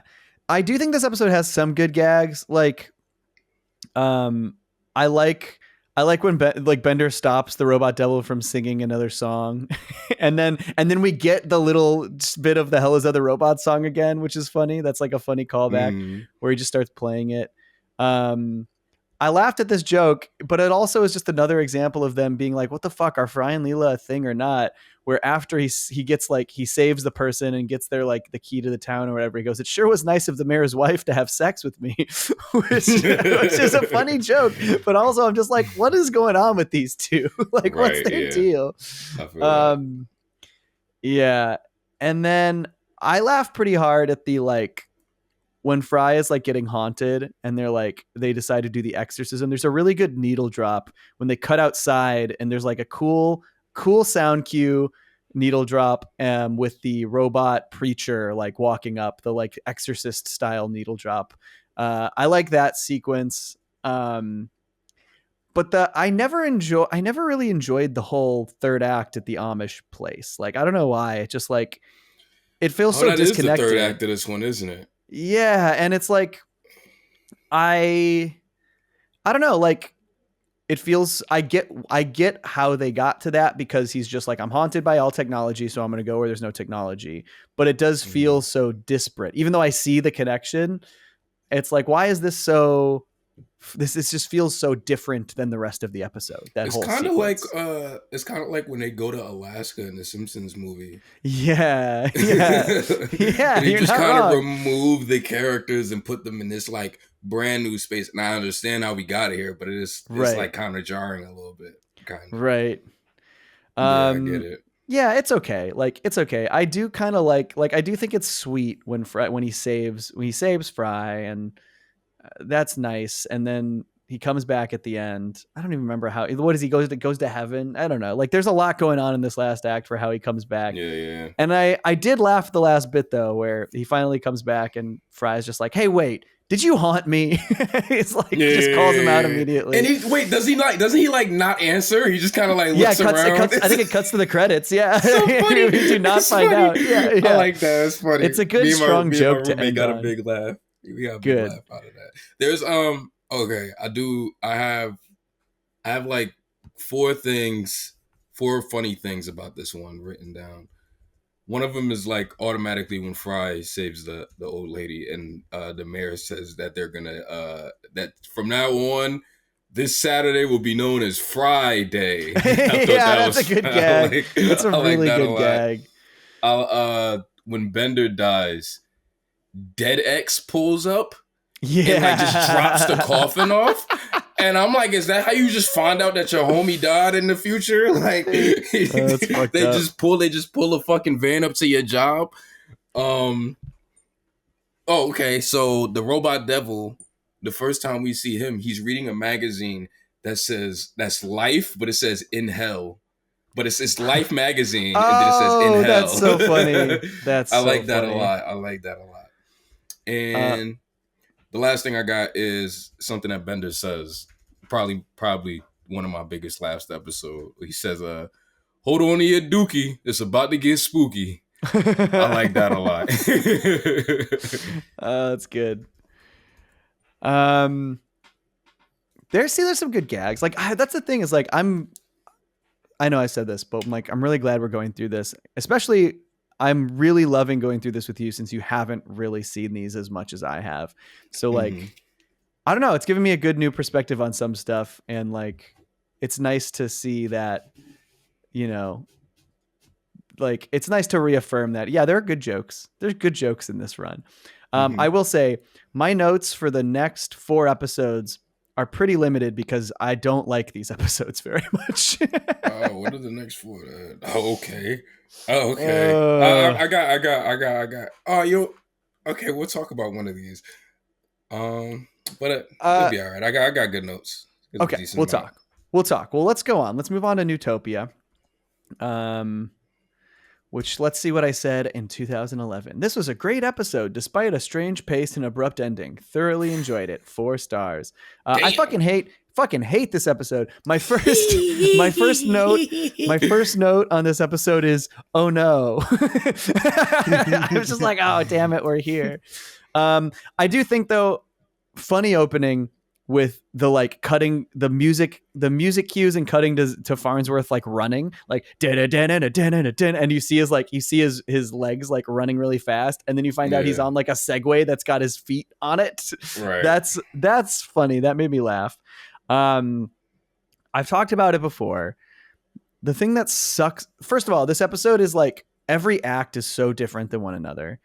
And also, the episode makes every dude so creepy in this episode. My first note is, wow, nobody sounds like themselves. Exactly. Everybody is like all over the place. This feels like they took like, I don't even know what show to say that they took an episode, but if it's a different show, whatever this is, like none of these characters are the same. I know. That is my problem with the episode. Like there's people who like this episode, and I don't know, like I see what they were trying to do with the commentary. Like, I don't know, you can kind of see what they're trying to do, where they're like trying to do like everyone switches genders, and therefore like they learn what the difficulties are on, you know, each other's side of things. It's just like it already felt dated for 2011, that idea. Yeah, and so. Also, like, I think it is really worth pointing out that there are no fucking women on the Futurama writing staff for this run of episodes. There are like 2 episodes in this whole Comedy Central run that are written by a woman. Both were written by Patrick Verrone's wife, who not to say she's a bad writer or anything, but like, I don't know. To me, that also reads like she probably was she was probably a freelance hire. Like, I don't think she was in the writer's room. And like, I know their writer's room was smaller, and it seems like they were just all dudes. And I think this episode, you can really tell, that their perspective from the female characters is just like, it's just bad. It's bad writing. Like, it's just like, this just doesn't feel genuine in any way. And then also like they make all the dudes so gross. Like, gross. It sucks. They're all gross. Again, like I brought it up before, how I feel like they fucked Hermes up this run. He gets in the front of this at a certain point in the episode, and that I felt like that was wild. Not only that, he brings his wife into it, and then he makes LaBarbara like do the calendar immediately. Like, what are they doing to Hermes? Like, he wouldn't, like, the relationship that Hermes and LaBarbara had in the first run. Like, I'm not going to act like it was perfect or anything like that, but she like they loved each other. Like, he would get upset if he felt as though he couldn't make her happy. Yeah. Like, there was a lot of that kind of shit. And he's just an ass here. Yeah. This episode sucks. I hate it. I fucking hate it. It bums me out on a lot of levels. Were there any jokes you liked in this? I liked Woman Hermes' design. I thought it was very funny. I actually think in general the designs were pretty good. They bring back the same Bender design from Ben-Hur. Right. So that's like a little bit of continuity that makes sense. I tried to Google the movie Ben-Hur, but I spelled it Ben-Hur because my fucking brain is just fried with Futurama. I was like, why is this Futurama episode pulling up? That's not what I asked for. It definitely was. Oh, that's funny. I laughed at the joke when, what's her name? The old lady who's really like the one who almost gets killed in Law and Oracle. Kajigger. Yeah, I did laugh because like her 2 catchphrases are whatchamacallit and kajigger, and when they change her gender, she goes, now I got a whatchamacallit instead of a kajigger, which is pretty. I thought that was funny. At least a funny line in the context of the episode, even though I don't like the context of the episode. Yeah, man. And then also just like everything with the fucking like the rock monster and the boron kid or whatever. I'm like, this is just not interesting or clever or creative. Like, and I feel like it just kind of ends. That's what I said in my original thing. It's strange pace and abrupt ending. I said that 11 years ago. My last note says wait, it's over? That was kind Right. of quick. Like I thought there was more episode. It just cut off. Ugh. It's Yeah, a bad not a episode. I fan. don't like it. Not a Not a fan. fan. Let's move on to another All episode I right. hate. Yeah. All right. This is Yo Leela Leela. This is my least favorite episode of Futurama. Although, like, now talking about Nootopia, like, they're close. I don't like either of them. But I think this one bothers me because it's not like they're different. Nootopia is like frustrating in the way that it treats its characters. Yo Leela Leela, I just find to be so profoundly unfunny. Like, I don't laugh at almost anything in this episode. Like, there's maybe a couple bits that I think are okay.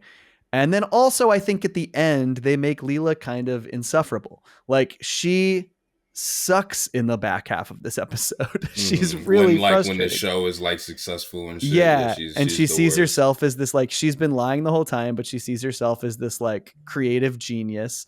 And then even like at the very end, when they start filming the aliens instead of her show, and she's like, wait, you're just gonna rip them off, and like, you're gonna rip them off, and I'm like, you were ripping them off, dude. Right. Like, what are you doing? What the fuck? Yeah, This episode bums me out. So it's like to show how I was feeling when I watched this, I'll read you my first 3 notes. The first one says, am I still watching Futurama? Right. The second one says boring, and then the third one says I don't understand. It's like, just so bad. Yeah, I couldn't. This is another one where I'm like, this is like a different cartoon. But I will say that there's not like the last episode. This one has 2 lines that made me laugh. Okay, cool. What do you got? I got this one made me laugh just from like a filmmaking standpoint when they were just taping the show, and then like they break, and then the producer says, all right, 10-minute break, and then we shoot season 3. Like, I thought that was funny because it's okay, that's pretty funny. You gotta shoot season 3 in 10 minutes. And then when they find out that Leela's a liar, and Fry says, to think I borrowed money from you. I thought that was funny. That is pretty good. I wrote down, I like the meta joke of like, any show that's slightly good gets canceled, sometimes even 2 or 3 times, which like now takes on even more meaning now that Futurama is coming back again. Yeah. Like, obviously that was a joke about itself. Yeah, and then I like, so they're just like meaningless references that have no like they make Bender say I like turtles, like a reference to the fucking I like turtles meme, and I'm like, this means nothing. This is fucking nothing. One of my notes is literally, God, I just find all of this insufferable. I really dislike this episode. And then one of my notes is that they're watching TV, and the show The Popular Slut Club might be my single least favorite thing ever put in Futurama. It's like, and not only that, like they're doing this like they're supposed to be parodying what TV's like or whatever, and like the bad TV that's on, but like, I don't know, man. Like, they like all the characters are kids. Like, it's called Popular Slut Club. I'm like, what the fuck is this? And then also like that the theme for it, like Popular Slut Club, it like hurts my ears. Like it is grating to the ear to hear it. It makes me so mad. I fucking hate this episode. I hate it a lot. Yeah, man, this one is not good vibes, bro. Like, at all. Like, and that's the way it just even. The way that it ends, like, they just kind of refuse to punish Leela. Like, and she's like begging for punishment, and that's just how it is. And I was like, this is stupid. Like, not only did you just kind of like waste everybody's time and make something that was like kind of just like really like unfunny and not like the show that you told us this was. Right. But then like it doesn't fucking mean anything. Like nobody learns shit. Like, you know, like I don't know. It was just kind of like, what was the point of this one? Right. Like I couldn't. That's why I wrote I don't understand, because I I really know. couldn't I couldn't fathom like what I was looking at. Like, It is a bad episode. It is a bad episode of television. mm-hmm. All right, let's move on. Let's get past the 2 worst episodes of the season, in my opinion. Let's move on to Fry and the Eggman. I don't dislike this one, but my first note is I generally feel indifferent about this episode. There are things I like about this episode, but I also think this is another one that like makes Leela look bad. Like it's like where she's like just all in front of Fry. She's like really pining after Angus McZongo, who I don't find funny as a character, and like the way she's just like doing it in front of Fry is just like my platonic friend Fry over here. Like she's like, yeah. Hate it. That's one of my notes too. Is what are they doing? Like, right. What are they doing with these characters? I hated it. I know. Like they're just what's frustrating is the flip flop. Like I wouldn't like that joke. I think works in the original run, like exactly. but it does not work here after all of we know that they've been through. Yeah. So I don't know. Like this one, I do like the general premise. Like I like Fry nurturing an egg and it being this like killer thing that he has this connection to. Generally think that's a good premise. I think the term bone vampire is funny. There are some funny gags, like when Farnsworth is like, he finds the old information about the bone vampire and he puts it on a projection and then blows dust off the projection. Like that makes me laugh. But and then also like the whole premise doesn't make sense where they bring him back to the planet to repopulate, right? And then but like at the beginning of the episode they had a whole dozen eggs of this creature. Right. And then Fry literally just picks one. Yeah, he just picks one. Yeah. Go get more eggs from that dude. Right. It's weird. There's not much that makes sense about it. Yeah, I just kind of thought this was another boring one, to be honest with you. That's how I felt about it. You know, just It's not one I like actively dislike. It is, but I am in that boat. Like, oh, it's just kind of is. It just kind of is, and that's fine. Yeah. I did laugh. Sorry, go ahead. I was gonna say I laughed really hard at the end because the twist is bad, I think, when they shoot him and it turns out to be Angus in a bone vampire suit or whatever. Like, don't like that twist. Stupid. But but I did laugh really hard when Fry shoots him and then he starts talking and he goes, Mr. Peppy, bullets make you talk.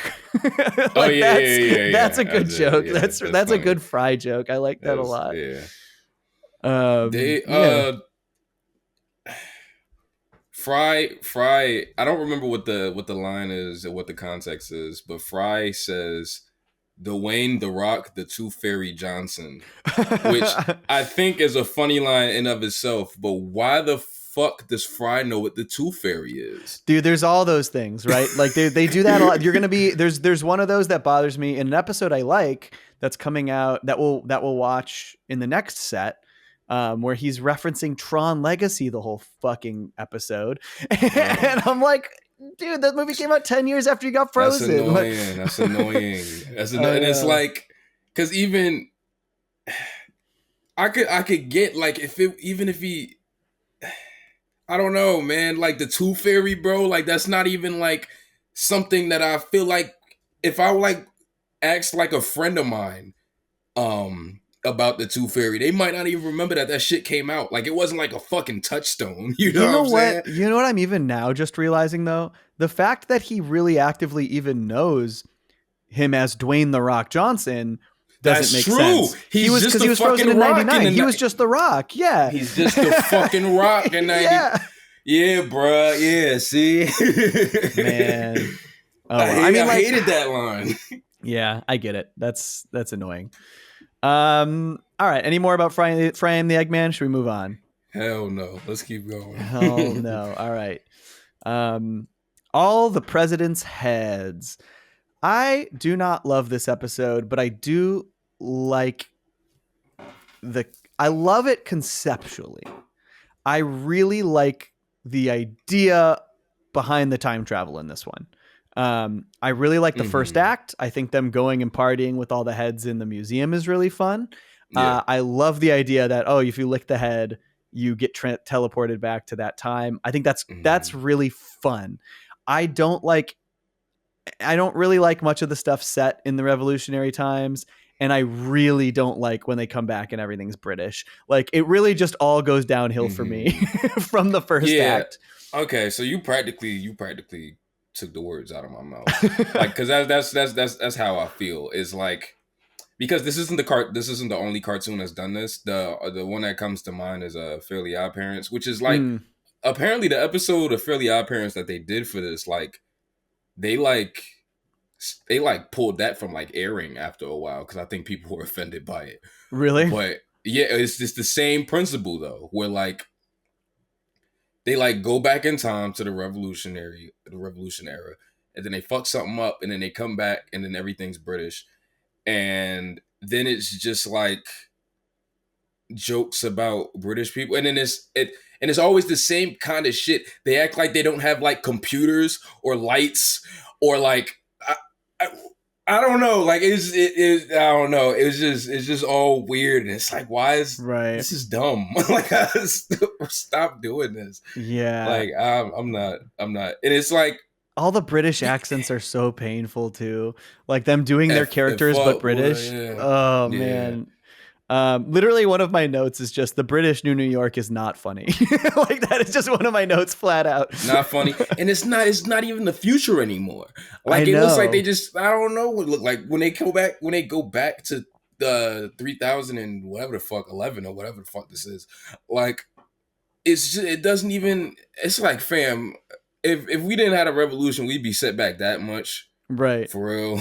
Like, what is this shit? Like, yeah. But all that stuff before the president stuff, president humor is kind of like, that's like a secret cheat code for me. Like, that shit is gonna make me laugh. Like, so I fucked with a lot of that.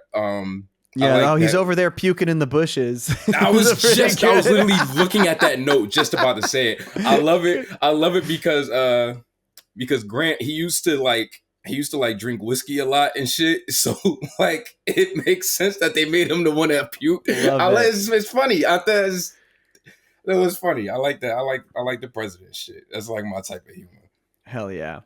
I also really liked at the end when they get back and it's like everything's back to normal from Chester A. Arthur to Chester Z. Arthur. That's funny. I like that shit. It's a great joke. That is a great joke.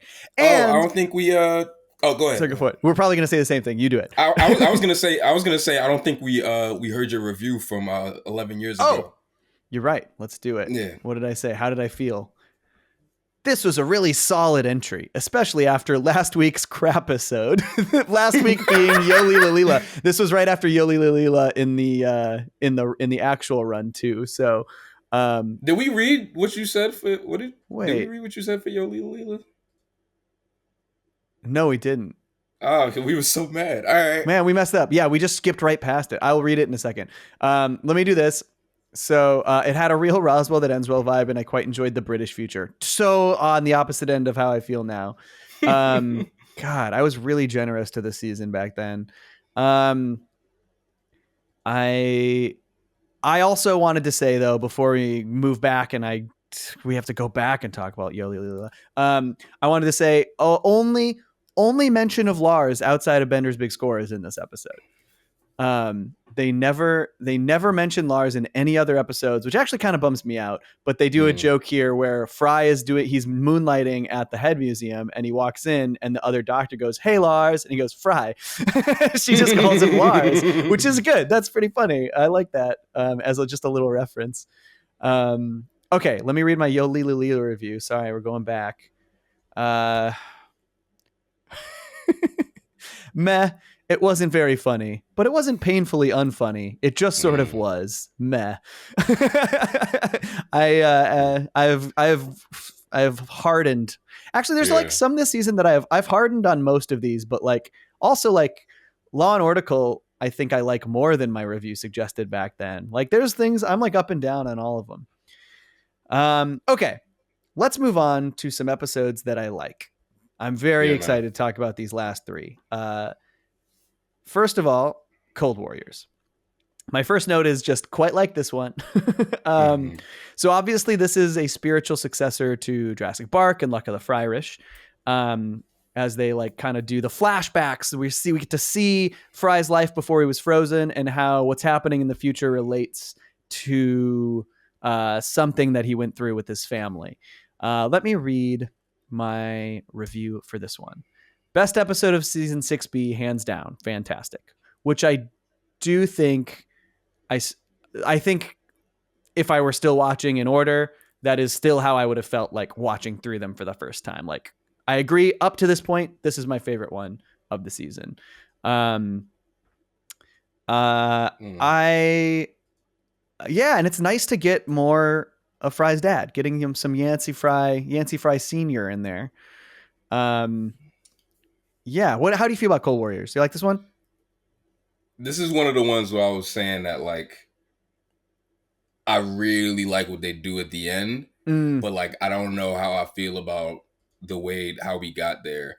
Like I just kind of felt like this one was all right until the end, and then they hit me with the punch, and I was like, I love this. And then it like For made sure. it The end complicated is to the rank best. it. The end Yeah. is the best for sure. I do like this episode overall. I think it's got a good, because like, so had you ever watched this one before? Do you remember? No, I think this is another one where I've only seen the end through your videos. Because I think the thing that is nice about this episode is like, especially on rewatch, is that when you see what they do at the end and realize that that all happened before everything, right? Like he helps him out of the ice and he gives him that advice and tells him like, oh, I'm so hard on you for all these reasons, and like, but I love you. And then it recontextualizes the rest of the events of the episode, because he's kind of hard on him the whole time, but you realize that it all takes place after he had already said this to him. And so like, that even though like it feels like it's painful for Fry, it kind of recontextualizes everything he's going through as being like, oh, but he also understands that this is like how his dad is supporting him and trying to make him resilient and like love him, So I don't know. There are like, I mostly like this episode. I also think the return of the Common Cold story is like, I'm surprised it took them this long to do it. Yeah, in Futurama. I like that too. I do like that.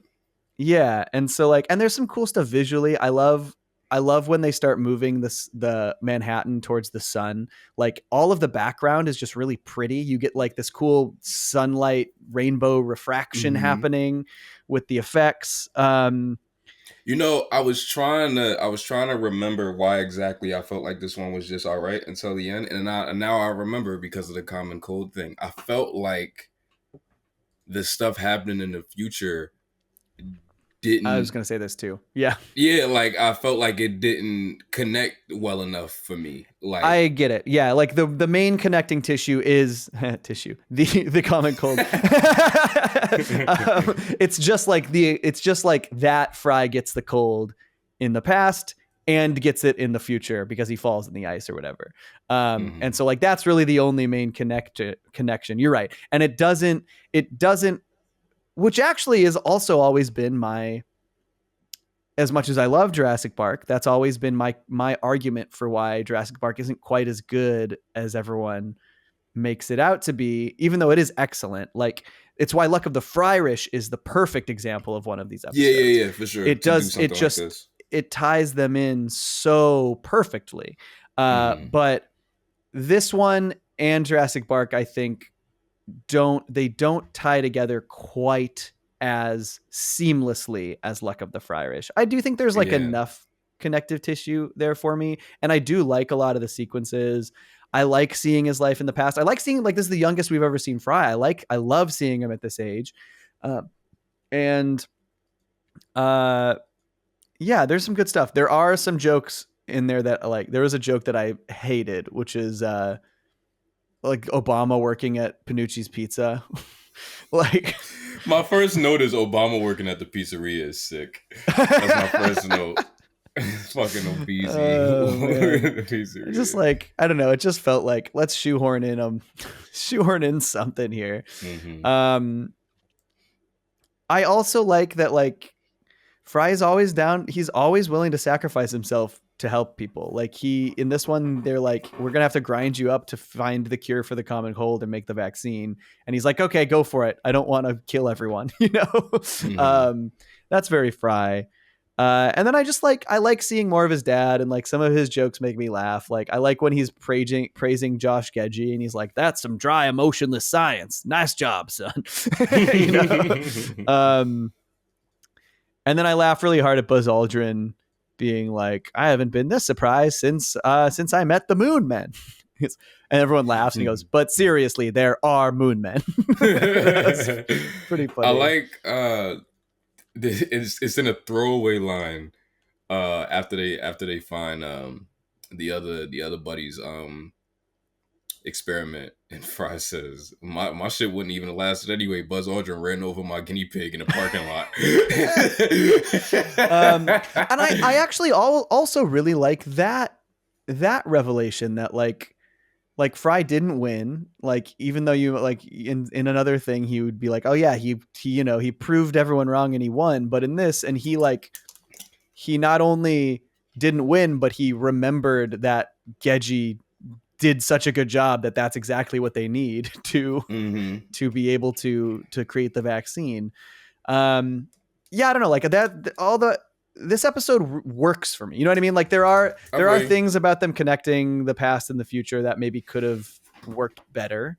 But like in general, on a sci-fi level, for the most part, comedically, like I think this is a really solid episode. And then with like, it's like, to me, it's like a B tier episode with an S tier ending is like the way I would frame it, which moves it into A tier for me overall, like, but let's talk about that ending, man. How fucking good is that ending? Love the ending. It's the kind of line that, like, some shows I don't know if they could have pulled it off, but they do here when he says, "I don't want you getting frozen." I know it's so good. It's so good though. It works so good. Yeah. And then I also just like, that's obviously really great. And then like him telling him he loves him, but I really like it. I think it's DiMaggio playing his dad. Yeah, pretty sure. And he gives such a good performance in his little like speech where he's just like, I know I'm hard on you. And it's like, but I want you to grow up resilient. And the way he says, like, you might face adversity so preposterous, like that I can't even conceive of them. Like I don't know. He gives like, that character is such a generally one note, goofy caricature of a person. And there's such a nuance to his delivery in that line where he's really like giving it to Fry and why he's like, why he's hard on him and why he wants him to, grow up strong and resilient. And I like that line too, because it's like, it walks the perfect line of like being exactly what a father would say to his son, but also is like, he was like, right, your son is like 1,000 years into the future, like, and he's doing of that. He's really making it happen, like he's really he's survived that. So many people wouldn't have. Like, I mean, even there's an episode about it when his girlfriend, Sarah Silverman's character, when she comes and she can't handle the future. She's just like, I don't get this place. This scares me, like that's like, and so, yeah, it really works. I love this ending. It's one of my favorite moments in the show. I love it a lot. Really good, really strong. You got anything else about Cold Warriors? No. All right, let's move on to their third series finale, even though we got 2 episodes to talk to. This is written as a narrative series finale. I believe they would have aired it last had they not been picked up for more episodes. It was produced before this final episode. It would have worked either way. Reincarnation does work as a last, like, hurrah, just like, oh, this is just a fun little thing we did to finish off the show. But Overclockwise is was written by Ken Keeler as a potential series finale. And I think it's a good one. I don't think it's as good as Devil's Hands or Meanwhile, but I do think this is a great ending, the way they end it. And a pretty good episode. I think it's a solid episode. I do have a little bit of complaints about the beginning with the video game stuff. I hate when shows portray video games but they don't look or present like a video game outside of like the visual style changing a little bit. You know what I mean? Like to me, I'm watching that sequence and I'm like, they just storyboarded a sequence in the game.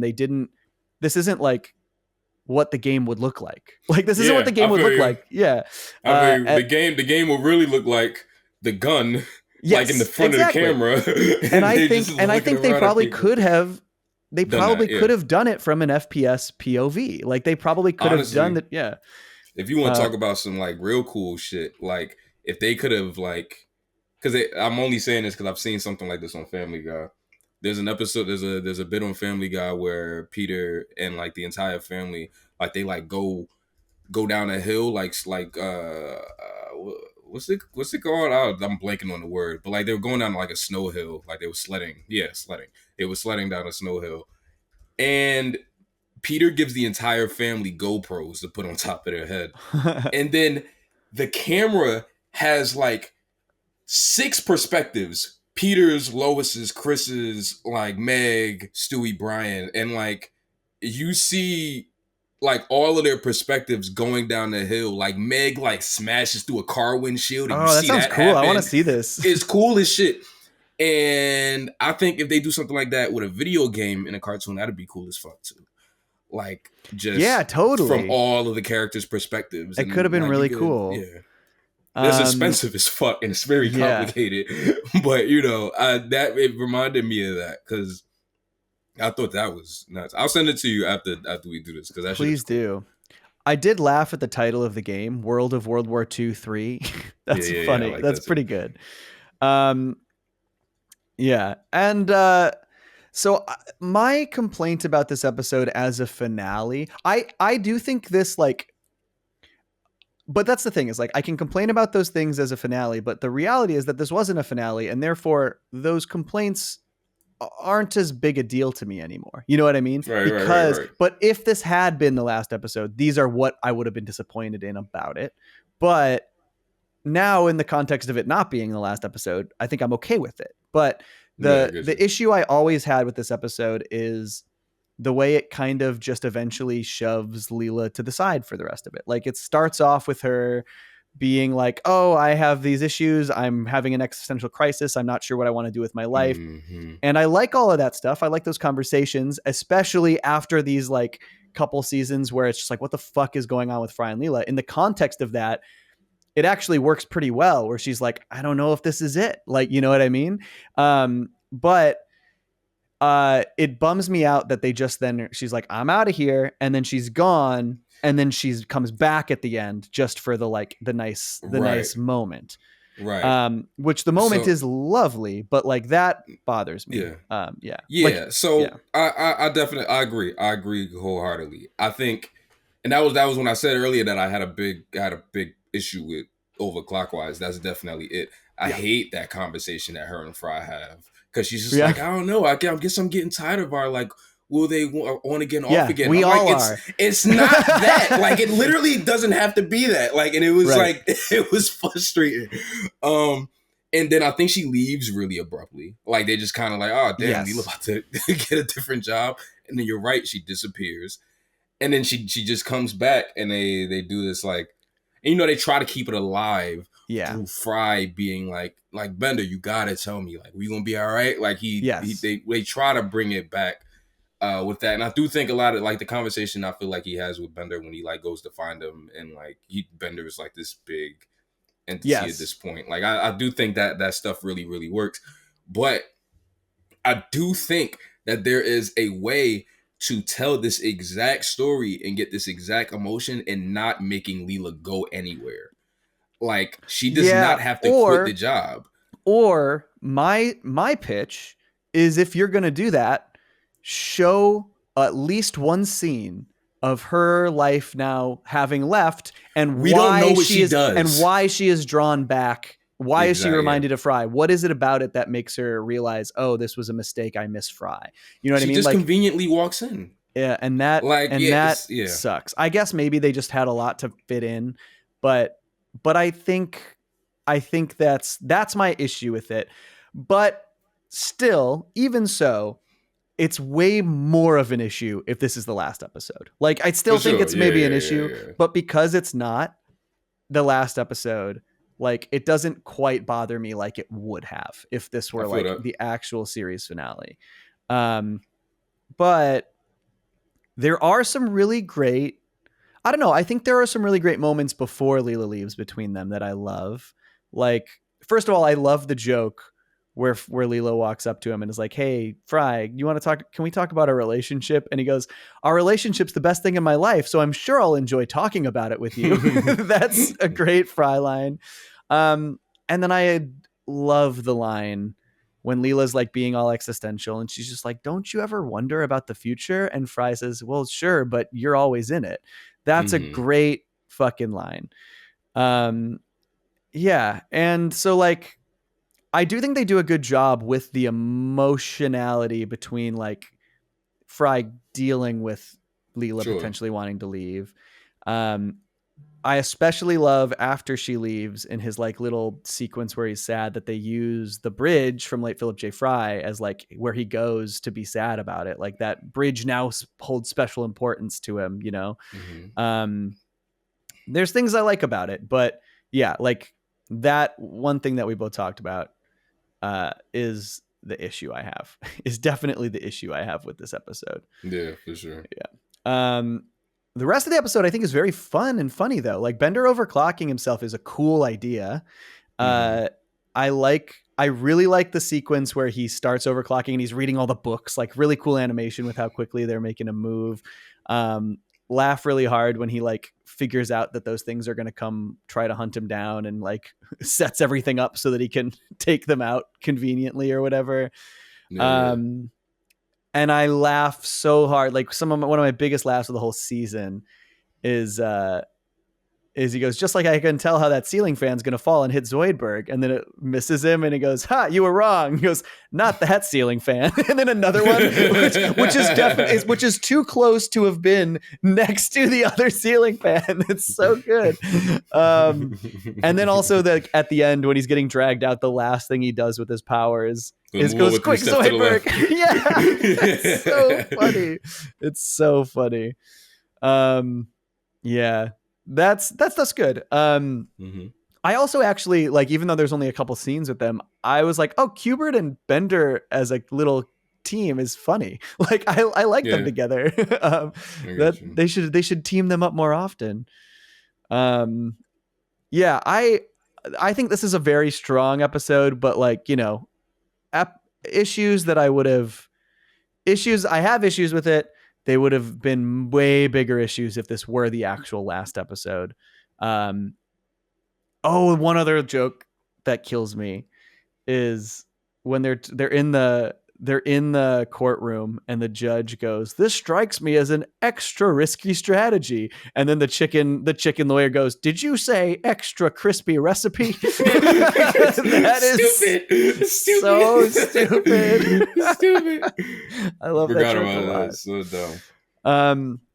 But like, undeniably, that last sequence with Fry and Leela is excellent. Like, you just like, I don't know what else to say. Like, that is a really, really smart way to be like, well, if this is our last episode, we're not going to tell you what happens, but we're going to give you a little idea of what would have happened. You know what I mean? Like, where like we don't see it, but they see it, and and all we see are their facial reactions. And I love it. I think it's a really good, sweet moment.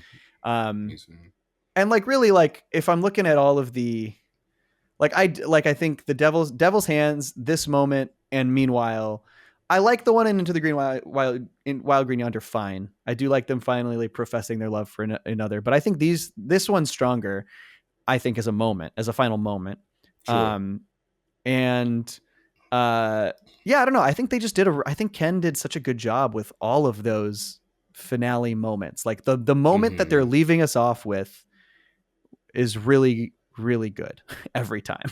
And so yeah, I think I would have had disappointments in this episode had it been the final episode, but I don't think I would have been disappointed by the final moment, you know, like Mm-hmm. I think it would have, You, yeah. you know what I really like about it is there. But you see, I don't know what's gonna happen now since the show's coming back. But what I really like about the moment and like just their faces and like reading the reading what their future is gonna be is that like I've in my brain, like when they start to make like that stunned face and they're like really like worried, I think that's them reading that time gets frozen and meanwhile.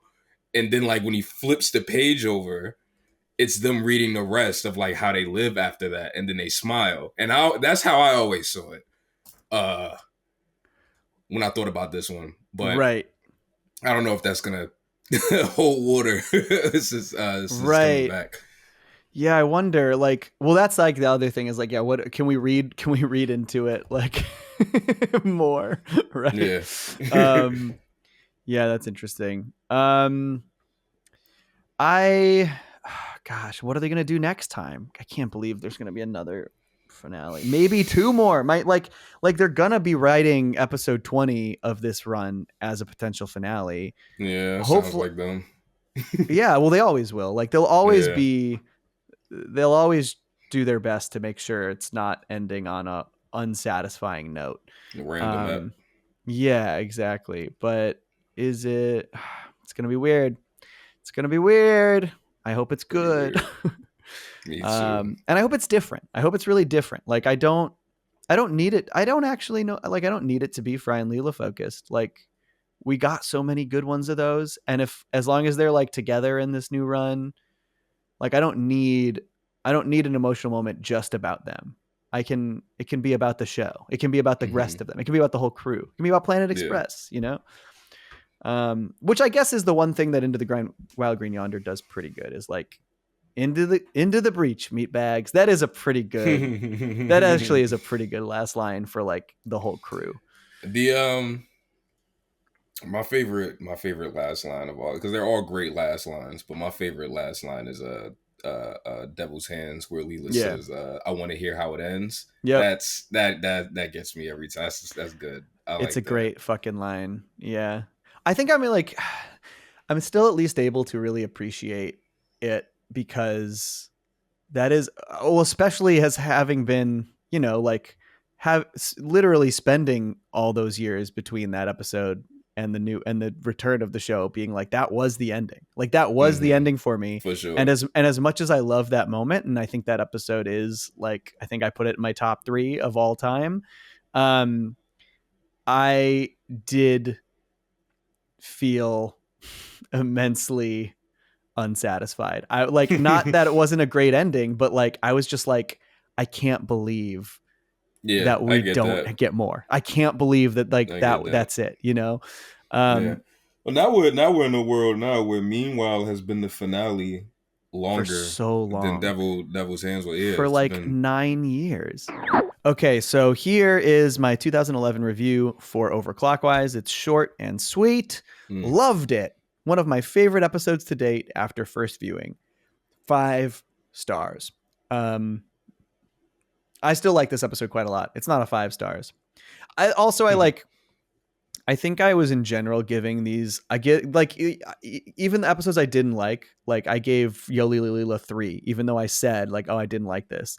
And I think it was because I felt at the time that people were being a little too harsh on the new Futuramas. I was like, look, yeah, they're not quite as good, but they're not as bad as y'all are saying. And so I was like I was giving them higher, you know, and also this would have been Yeah. easier if it was like out of 10 and I had a little more Right. a little more intermittence like to be able to put in there, you know. It's like oh, I can give it an 8 out of 10 or a 10 out of 10. You know, and so and sometimes I think I was also ranking it based on, oh, what's it at now, do I think it deserves higher or lower than where it's Right. at. You know. Yeah.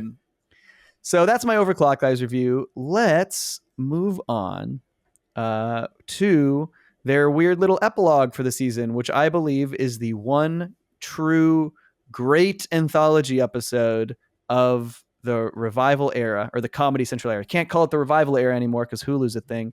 Of the Comedy Central era. And honestly, I think an episode that rivals, if not exceeds, the other anthology episodes in the original run. This, granted, very different kind of episode. Mm-hmm. But let me read my review from 2011. If I give it 5 stars, and I just said, I wish they made full-length episodes of Action Delivery Force. Oh, shit. This is Reincarnation. This is an anthology episode where every segment is animated in a different style. The first one being old school black and Rubber white hose. Disney Fleischer era stuff. The second one being pixel art, video game focused pixel art, and the last Sprite one being animation. and the last one being anime. This is a great episode. I love this episode. Especially the Colorama segment, the very first one. I like them all, but God, Colorama is the one that I just like. I could throw that on any day and enjoy it. Also, though, the second time they've done that animation style, though, if you recall, Beast, right? Beast with a Billion Backs. That's right. That intro sequence, they go in the TV and do the Steamboat Willie stuff, which is also great, beautifully animated.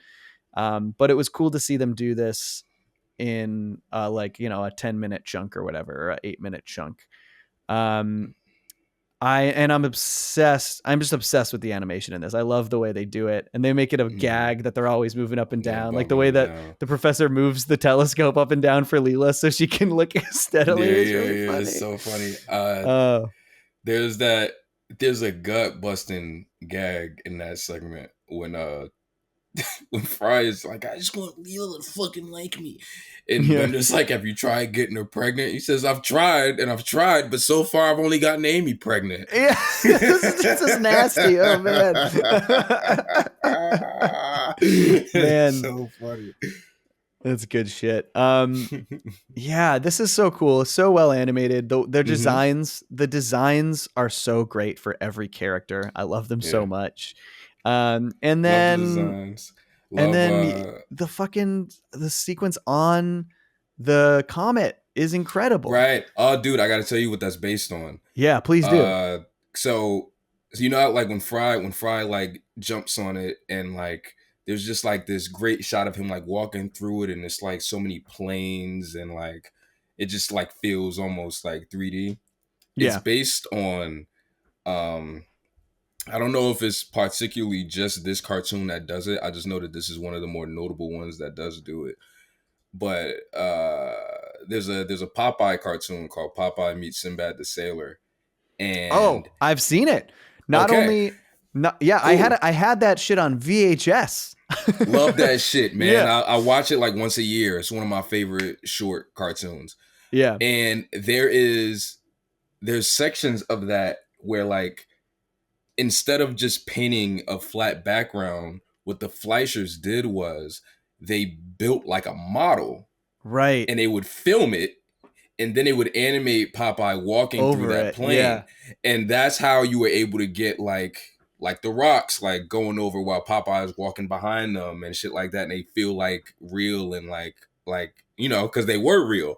And that's what that's based on. Like it's practically, and it looks so good. It looks like real. They look like real jewels. I know that's animated, but like they did a really good job recreating that vibe. It's so good. That's just the spacewalk while it's all rotating. Oh, it's beautiful. That's love that sequence. I made the thumbnail out of it. I love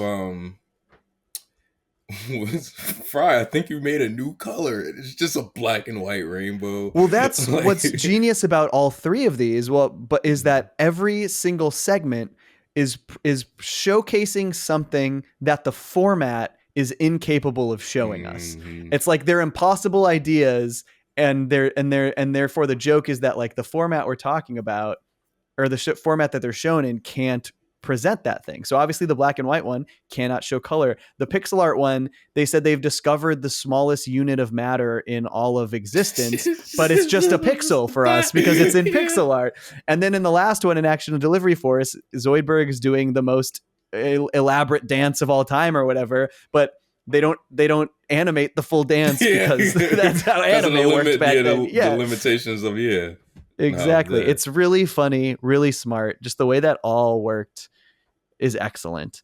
Yeah. And there's some good gags in this too. And like good references. Like the 8-bit segment has some really great references to different games. There's like a whole what's the game? The bartending game. The like beer tap game. I know what you're talking about. Tapper or something like that. Yeah. I know what you're talking about though. They have that. They have a little Dig Dug segment. They have him just doing Mario jumps and stuff.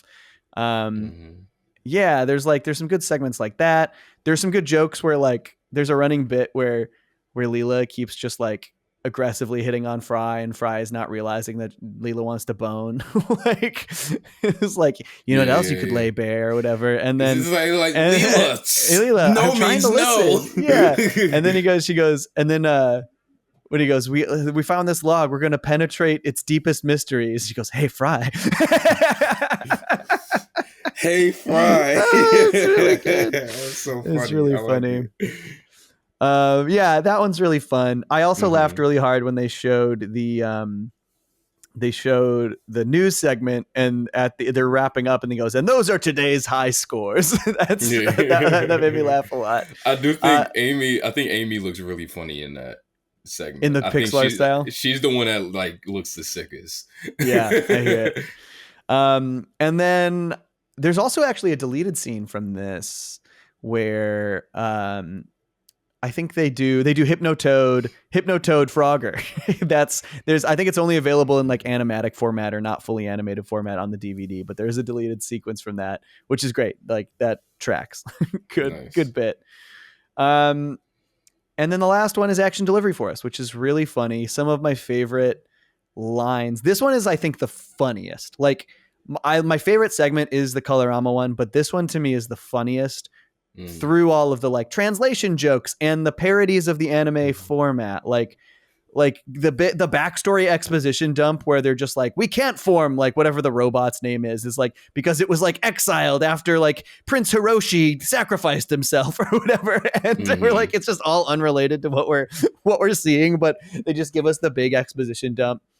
I don't even like, there's some of the lines that I don't even understand. Like when they're like, the ships look like bananas and Fry's like, I will slice them on my morning fish porridge. What I forget. I forget what Fry says, but then like Hermes corrects him, and then he's like, "We are enemies now." It's so funny. yes, it's so good.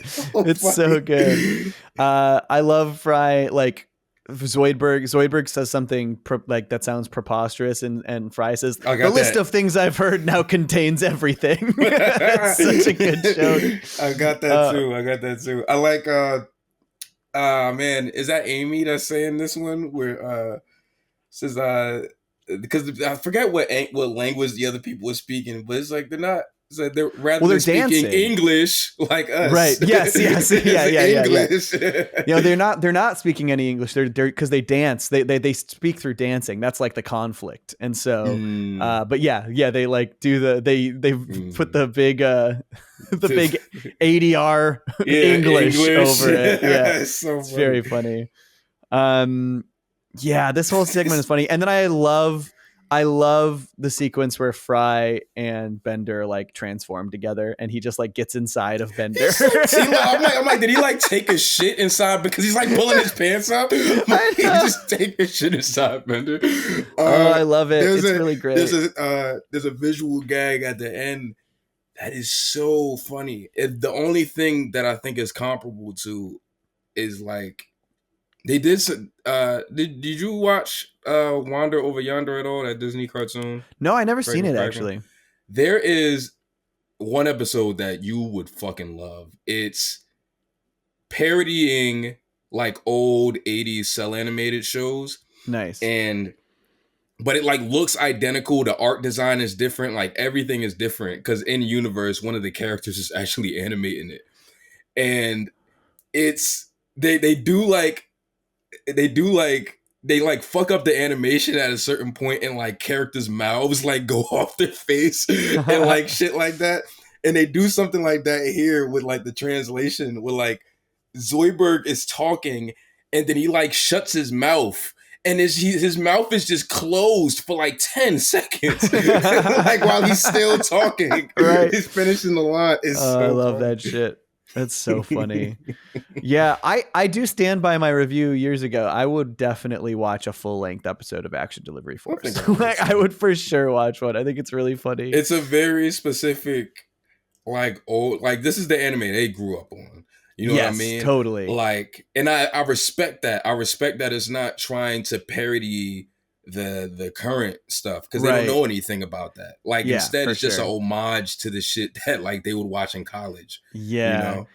And it's also just fun seeing like all of their designs and like their weird silly eccentricities in anime form. Like they're funny. Like, and like overly designed. Bender is such an anime robot. Zoidberg's got all the extra spikes and everything. And like, I really, really like it. I would definitely watch more of that. I fucking love this episode. Reincarnation is excellent. One of my faves. It's a really good episode.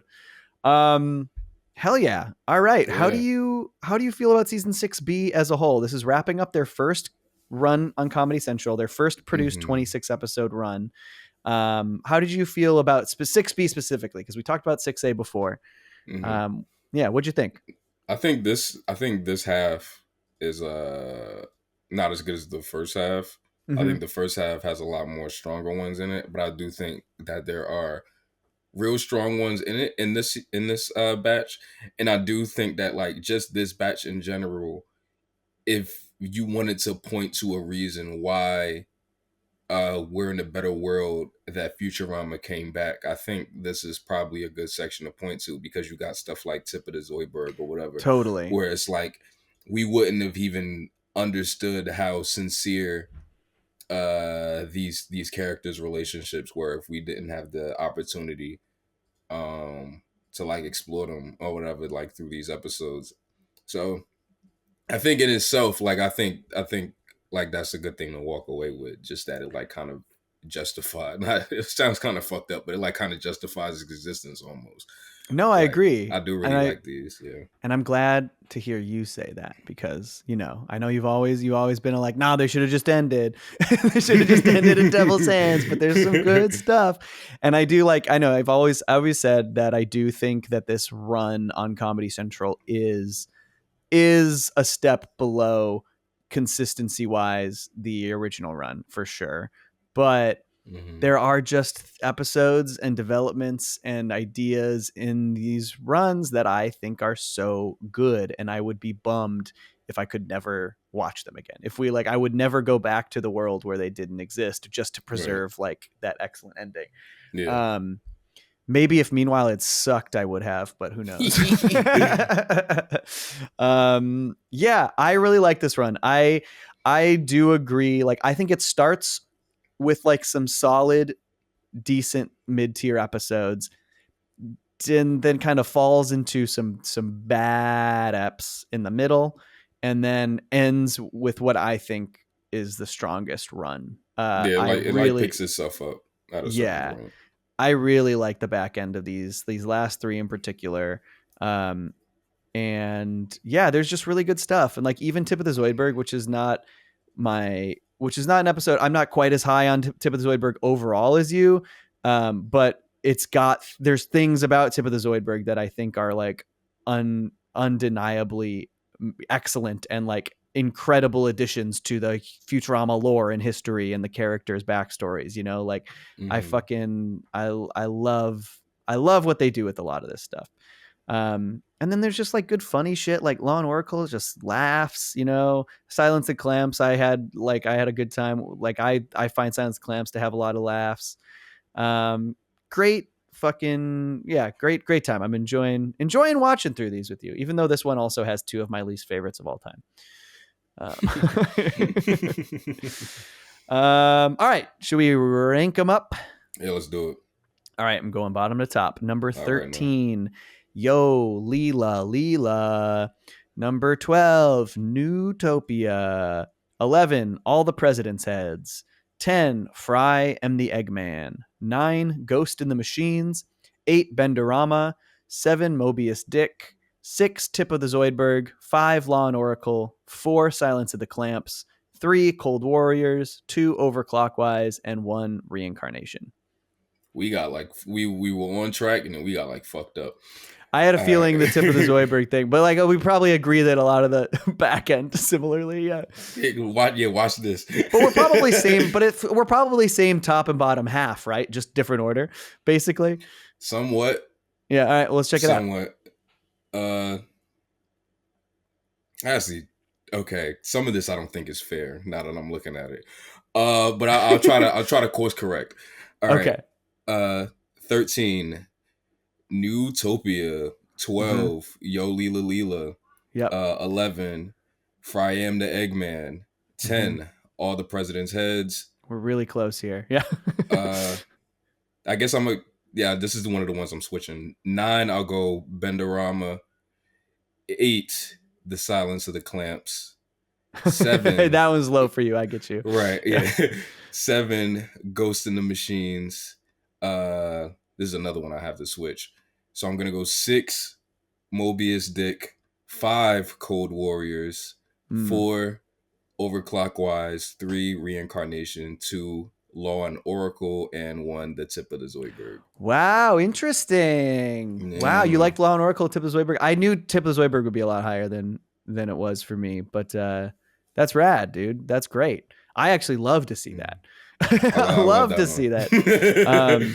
I love to see you appreciating episodes of the revival run more than me when I am in some ways too big of a defender of it. You know, like hell yeah, I got more people on my team. Nice. That's great. But really, we did like other than Silence Clamps, like we pretty much like I acknowledge that Silence the Clamps is funnier to me than to some other people. I just laugh so hard at a bad murderer. That one's just laughs to me, but yeah. Cool. Hell yeah. Good run. Love to see it. I believe our plan that we have enacted is that next you will be seeing from us Rick and Morty season 6. So we'll be, after you see these 2 parts of this one at the on YouTube, we will be covering Rick and Morty season 6 for a couple weeks, and then we will return. We might take a break for the holiday. We'll see, and then we will return and cover Futurama 7A and Futurama 7B. So there'll be one more month covering Futurama. And then we are going to venture into Tuca and Birdie, all 3 seasons. Very excited about that. And then who knows? And then after that, maybe we start diving into some season 2s. Maybe we hit Simpsons or King of the Hill or something. We'll figure it out. But we'll be all ready for Futurama. Yeah, we'll be all ready, which is going to be weird. It's going to be weird. Yeah, well. Yeah. You got anything to plug? No. Cool. Not I'm gonna this plug. time. I'm gonna plug Toonrific Tariq. Check him out. Well, if that's the case, I think I should plug Hats Off Media. No, Johnny Two Cellos. Go check I love hats. Big fan of hats. You love the hats. Oh man. All right. Cool. Well, with that, I would like to thank Gary Feek for our incredible artwork. I would like to thank Jake Neutron for our wonderful theme song. I want to thank Michael Yunez for producing and editing our podcast. And of course, co-hosting our Patreon episodes on Cartoons That Curse After Dark, which, by the way, you should check out our Patreon. We've got like 20 plus extra episodes on there. We're currently covering the 2 Wes Anderson stop motion animated films. We already did Fantastic Mr. Fox. By the time you hear this, you will be able to listen to Isle of Dogs. Go check those out. I also want to thank Toonrific Tariq for co-hosting this and talking Futurama with me all the damn time. One day you're gonna get sick of me, and I get it, but it's not today. I hope not today. Yo, if I just fucking slam the laptop, fucking podcast. I also want to thank all of you, all our cursed ones, for being our patrons. I want to thank all of you for listening and watching and checking us out and supporting us. We couldn't do it without you. We love you so much. And also, though, thank you very much. Goodbye.